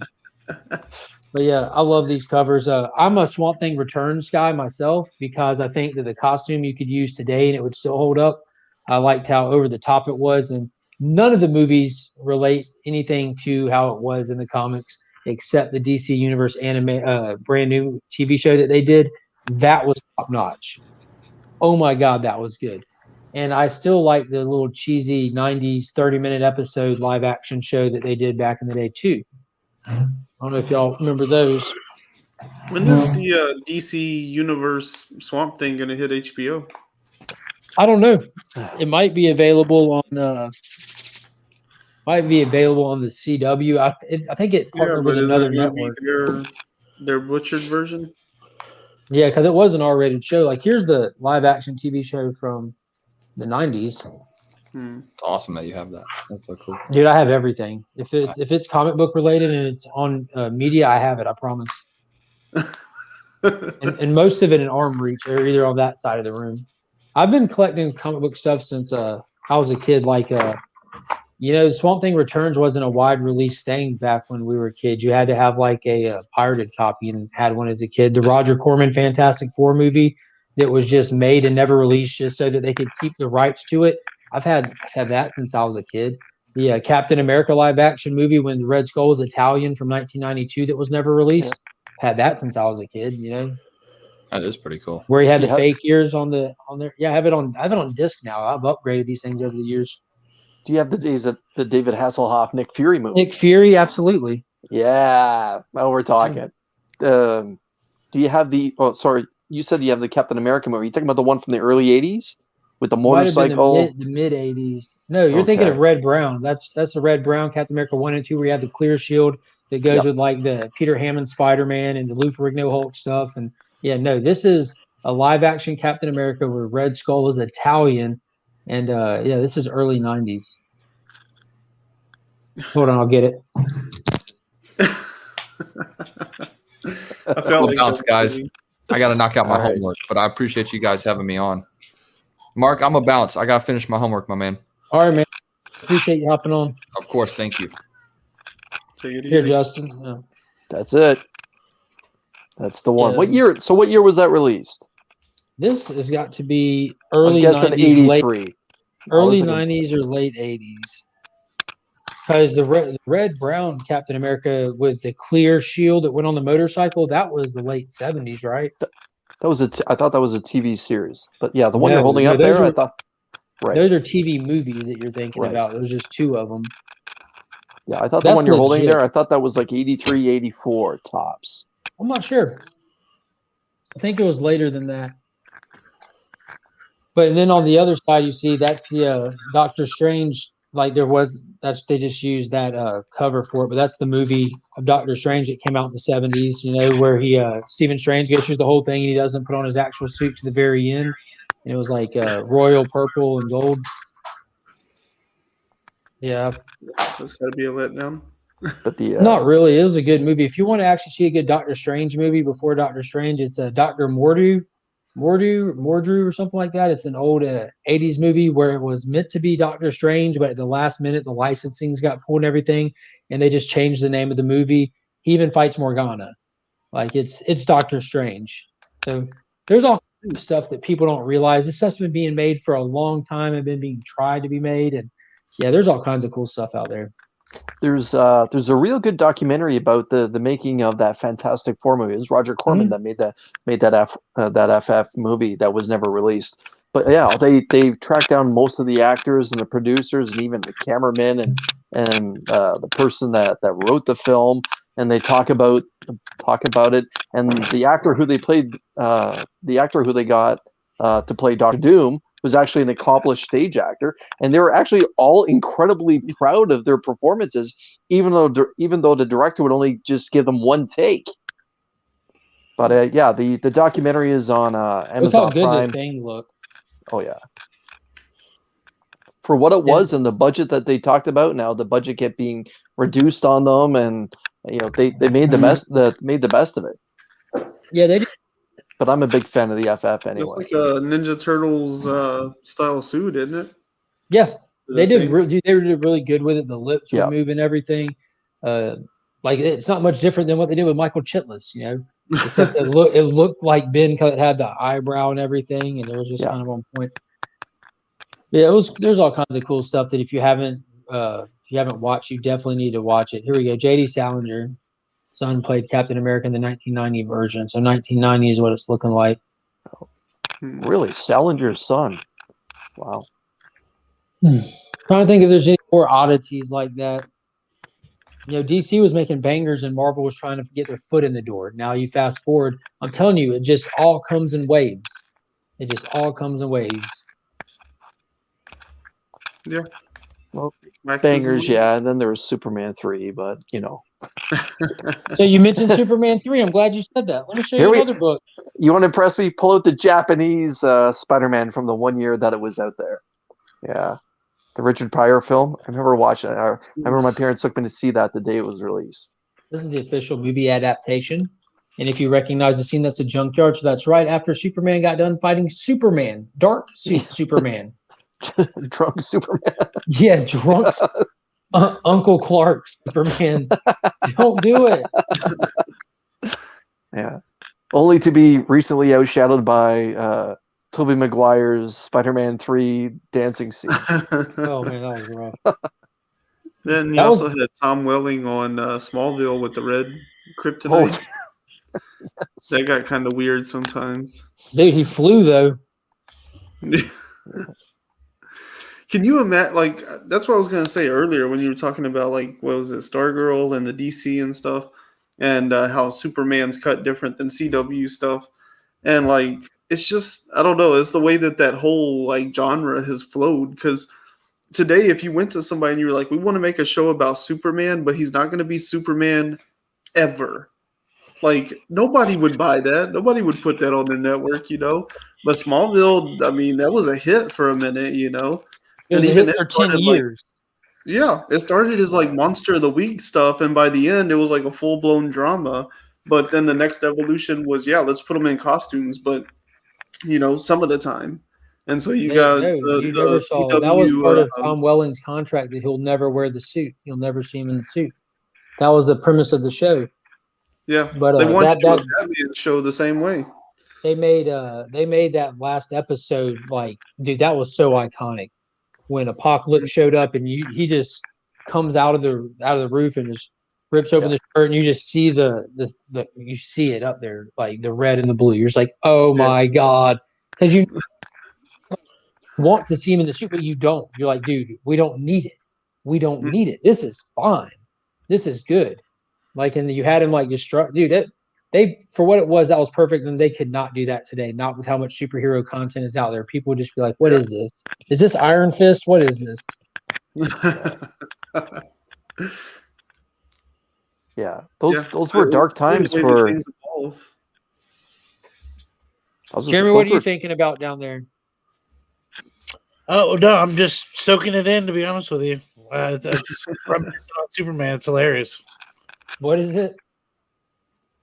I mean, I was always a fan of Superman. Yeah, I mean, anything that came out is, the original movies and shows. It's funny when you talk about that. And it never actually would be Superman. It's like, yeah, that's an interesting concept that you definitely could not fly with today. So why is Superman 4 your favorite Superman movie? Who are you asking? Remy. What's that? Why is Superman 4 your favorite Superman? Superman 4, my favorite Superman? Yeah. That's like the worst one, right? I didn't say no. I wasn't saying that was my favorite Superman. I was saying I was a fan of Superman and the original movies. Growing up, that was by far my favorite Superman movie because he fought Nuclear Man. It was he actually had like a superhero bad guy to fight that was like an equal opposite. The dude had a cool. I don't know if y'all remember that old cartoon Solar Man who had the orange and red outfit, the little robot that rolled with him. It reminded me of him if he was a bad guy. Like that was some like 80s obscure cartoon right there. But as a kid, that was like the most action-packed one. You have him dragging the giant net with all the nuclear warheads and throwing them into space. And then they're on the moon fighting, and you can actually see the curtains in the background where the set was really cheap because Richard Lester is a hack and he is not Richard Donner, so you can actually see the set pieces. And but he's Superman still got scratched by those nails that were. Like as a kid, that was very appealing, but as an adult, hands down, without a shadow of a doubt, Superman 2 is all the best Superman, and not the Richard Lester cut. Oh. Got to go Donner cut. The Donner cut. I've only ever seen the Donner cut, so That's the only one you need to see. The other one's not even. Well, you should watch the other one just for entertainment value, just to have it in the memory banks, just to see how much an argument between the Salkind brothers can cost the film watchers. Like it's. You really get an idea of how much production behind it. How much behind the scenes stuff. They don't care what they give you. They know you're going to buy a ticket and they'll see their money. Like how people say, "Oh, you think they would want to ruin this movie?" They don't care. They know that they will make money back. Like they'll find it somewhere else. Like it's happened so many times with movies. Yeah, it's the paradox of specking modern books. Mm-hmm. Like people are going to buy it. It's the whole reason that we got Batman and Robin, right? Because Batman they Forever needed to sell toys. Well, Batman Forever made a ton of money because everybody assumed it was going to be as good as Batman and Batman Returns. So when everybody showed up and they made a ton of money off of Batman Forever, they looked at the sales and went, "People obviously want another one. Let's do Batman and Robin." Go look at it. It was actually this sounds crazy, but it's actually the toy market that drove Batman and Robin, like straight up 100%, like literally not 100%, but they were in almost all creative control of how all of that stuff went with that fourth Batman movie. The toy market. I felt those two movies by Schumacher ruined his career. Yeah, he's not a Schumacher was a bad fantastic filmmaker, fantastic director, Yeah. and they made those 2 movies. And it's just like I don't want anything to do with Joel Schumacher ever again. Not that I'm a big Tim Burton fan either, but wow. Dude, I love watching Sorry, Batman Remy. and Robin. I just sit there and quote it the whole time. It's What so killed the bad. dinosaurs? The Ice Age. That's why Superman works alone. But back then, do you remember when Batman said the word Superman on the big Yeah, screen? it's like bring him, bring him. Woo! We just got a crossover right there. They did it. Worst joke ever. I still like in Spider-Man when Aunt May says, "You're not Superman." Yeah, It's true. Yes. that kind of took the piss out of the comment Batman made. I guess anyone can say it then, huh? You're not Superman, you know. I like how Aunt May is always known as Spider-Man. She's just that good of an aunt. She's just gonna go worry quietly. Chris, how excited are you for Wednesday, being a Spider-Man fan? Oh wow! Talk about like going 3 for 3. It's, I know for those who haven't seen the collab video that Mark and I put out every Sunday morning, 2 cool guys swap picks. I've been kind of going heavy Spider-Man with my picks. I really struggled this week because we have a new suit Spider-Man coming. We also have a new title nonstop. We have a new suit for Spider-Man, nonstop Spider-Man, and the 3rd printing of ASM 55, where it's going to be all where all the covers is going to be just black and blue. So I really struggled with it. So I kind of went with the spec value of it all for if anyone's going to just pick one of those 3 titles. I went with Spider-Man 61 for the new suit, just saying that every time there's a new suit for Spider-Man, generally it does well and it holds value. Like if you look at the Iron Spider, the black suit, we can go on and on. But I personally, when I saw it, I didn't like it. It's kind of grown on me. Kind of interested to see how it's going to be in action. If there's going to be any hidden stuff to it, like how it's going to look when it's dark out or whatever. But in the end, Kingpin's going to be in that issue too. And anytime that we get Kingpin, I'm a fan, so I'm going to pick that one up for that reason. You notice its similarities to the character Boomerang in the book? We'll see. Like that. Now, it is what it is. It's Marvel just with another cash grab. First page that Spider-Man is going to be going nonstop. So how are they going to make an ongoing series where he doesn't sit down or eat? Well, that was supposed to be the premise of Web of Spider-Man back in the 80s too, but I can't defend it. I haven't read it yet. So has everyone seen the new Gleason cover? The Swamp or the Man Thing? Yes. Boom! I called that months ago. Boom! You did. That Marvel's going to milk the freaking hell out of this style, and here we are now. We had Venom, Carnage. Now we're getting Man Thing. Yeah. And I'll be honest with you, I like them. I think they look cool. Now, how many of y'all have seen the Marvel Studios movie Man Thing that was made? Did y'all even know that there was a live action Marvel Studios movie Man Thing? Yes, I know that there was one. More pure live action movies, and this one's not even old this time. Is that around the same time as Blade and Ghost Rider? Yeah, not too far behind that. No, Blade and Ghost Rider aren't even really that close together if you want to kind of get into it. But this one is from 2004. So, yeah, in the grand scheme of things, but can you see him? Can you see him? Look at him. Look at him. Looks perfect. Perfect. That's like Blade 3, where we have Ryan Reynolds show up in it too, right around that time frame. I actually thought Blade 3 was probably the best of the 3. Guillermo del Toro.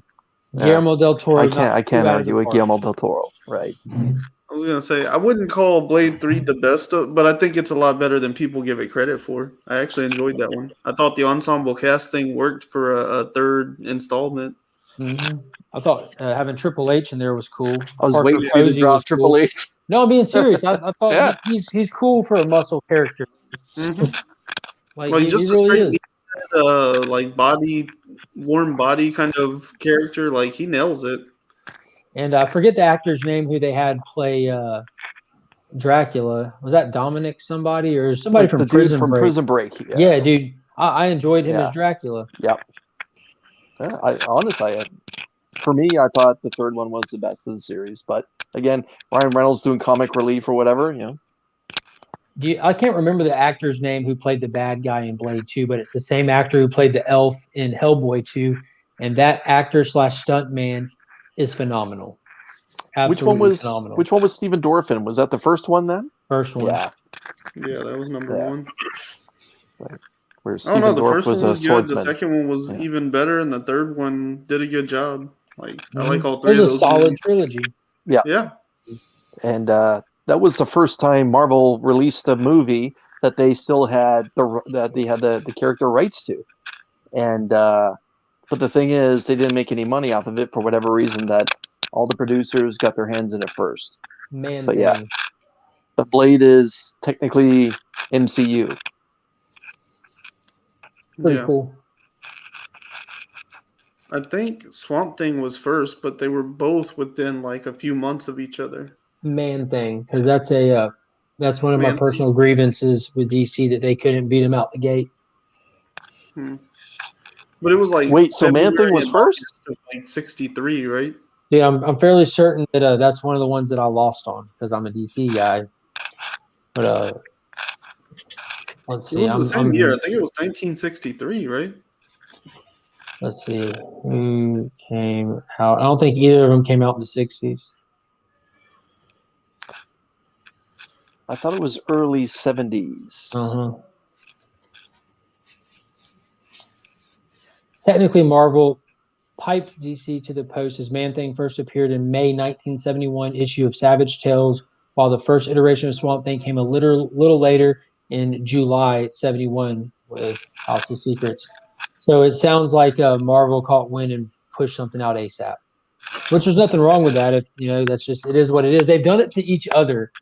Respectfully, they've done it to each other a lot. And if you've made a tally board, you would happen with both of them. But I've never read any Man Thing, so I can't speak to that. But he Swamp Thing touches first. you and burns you with your internal fear. That was sounds actually terrible. a question on Rig tonight. And I'm sitting there in the chat sheet. I was wanting to jump in that so hard. Like, man, I want to. You can't wait to there, be a but contestant. Yeah. I don't know. I get nervous. I don't know why I get nervous about stuff. There's different just sitting here chatting it up with people. But if Marvel beat them out, I'm a Marvel guy. But if Marvel beat them out of the gate, DC got it right. Like, let's be honest, we got Constantine out of Swamp Thing. Alan Moore did some of his Put them up there. There it best is. writing.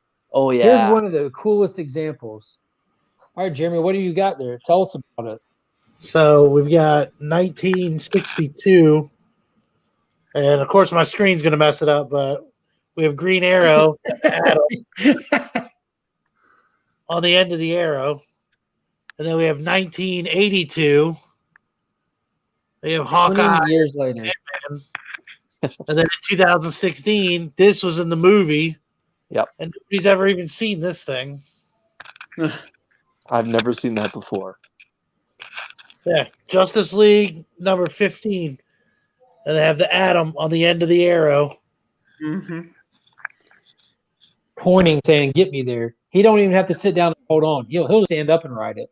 So it was 62, 82, Like a boss. 2016. Wow. Yeah, that's a big time difference right there. They waited for people to Forget. What is up, Mastodon Comics and Music? How are you doing tonight? But yeah, you guys, man, I'm about beat. Start work back tomorrow. So I think I'm going to get ready to wrap it up. I appreciate you all being here. We'll go around and tell everyone what you got going on in your channels. Well, Saturday, like I mentioned earlier, I put out a challenge video to 6 YouTubers to talk about the first comic book they ever bought with their own money. Today, I released a collab video with Mark, episode number 6 of Two Cool Guys, Two Hot Picks. Check it out. Tomorrow, I got a Monday mystery box opening.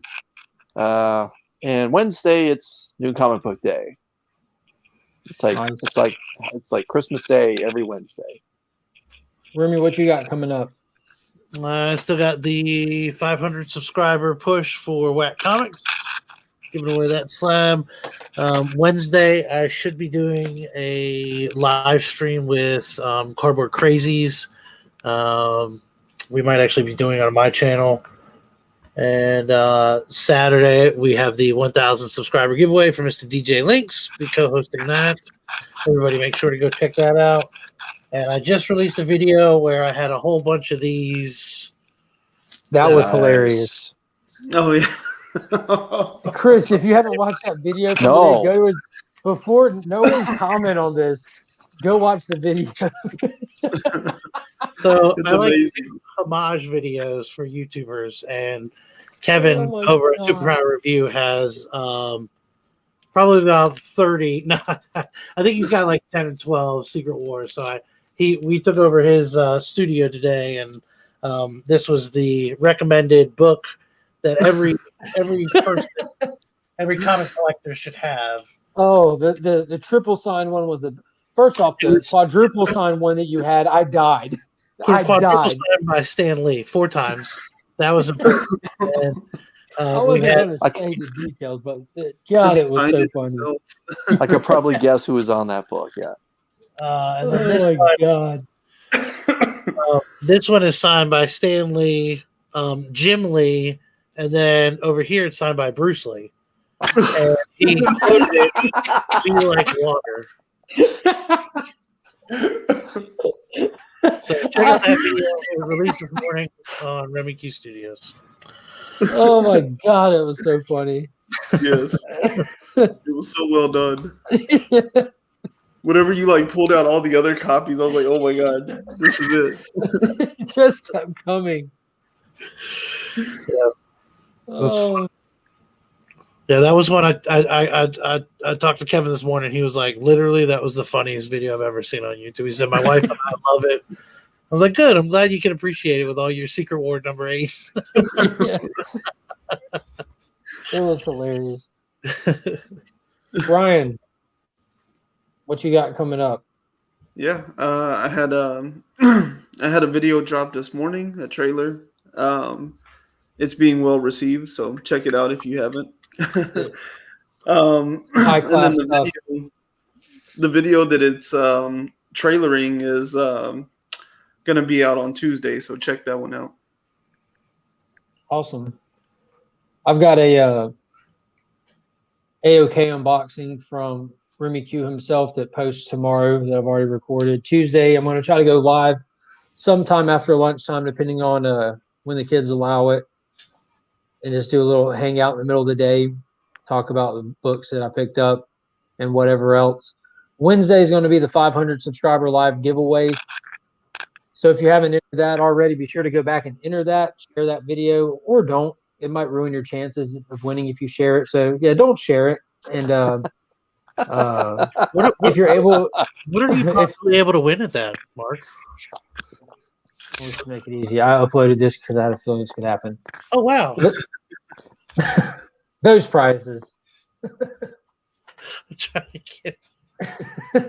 So there's going to be the first appearance of Clown Hunter, the origin of Clown Hunter, Star Wars High Republic Adventures from IDW, Star Wars High Republic from Marvel, and that is the first print one. And then we have Superman Man of Tomorrow, the 4K Blu-ray digital copy combo pack. And then we have Batman Superman #1, Rorschach #1, both Jang exclusive covers, as well as the Justice League Dark 24 John Jang 9.8 CGC slab. So you can enter that. You can enter to win in the 500 subscriber giveaway, or you can show up live as well, because not all those prizes are going to be handed out to people who are not in the live. The main prize, you do not have to be present to win. The rest of them, you do. I'm looking forward to dusting as many people as possible. Yes. It's become a great American pastime. But yeah, definitely try to. I think it's only fair to have something for the people that can make it to the lives, because there are people that consistently show up and support the channel, and I'm very appreciative of that. So I want to make sure that those people have more chances to win. It's, in my mind, that's just the best way I can give back. I think especially when you release the warning soon enough, you know what I mean? If you're giving people a week's notice, like, hey, show up. You know what I mean? Yeah, I tell them in the entry video. That's what I've done the last couple of times. Like, and if you show up, there are more prizes for you. Yeah. But I think it's also fair because not everybody can show up for scheduling purposes. Some people have to work, unfortunately, at certain times and everything like that. So I want to make sure at least that the nicest prize is available to everybody. And really, that's really a subjective thing because, you know, Clown Hunter can spec out and be a big thing down the road in that book that you got for free that I just got for cover price, or that Star Wars High Republic can spec out, which that was donated by my LCS. Because I was just going to go grab a copy that was on the shelf. There was a second print. I guess it was a second print, but I didn't care. It was just Star Wars #1 from both publishers. And he's like, oh, well, here, you can take this one. And he had a reader copy of the cover A under the counter that he hadn't got a chance to read yet. And he just said, here you go. So big thank you to Paul and Donna at the Augusta Book Exchange for throwing those prizes into the giveaway. That was awesome of you guys. And yeah, I appreciate all you guys coming on and hanging out. Definitely had a good time. Hope you find your body, Jeremy. It's still.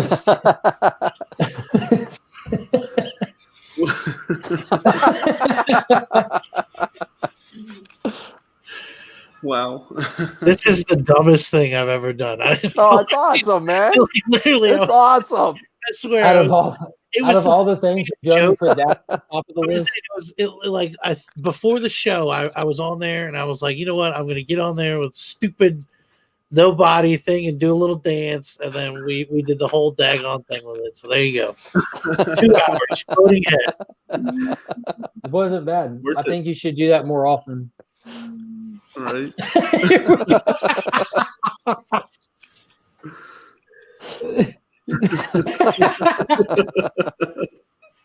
It's funny how well it works. Right. It's like the cheesiest effect.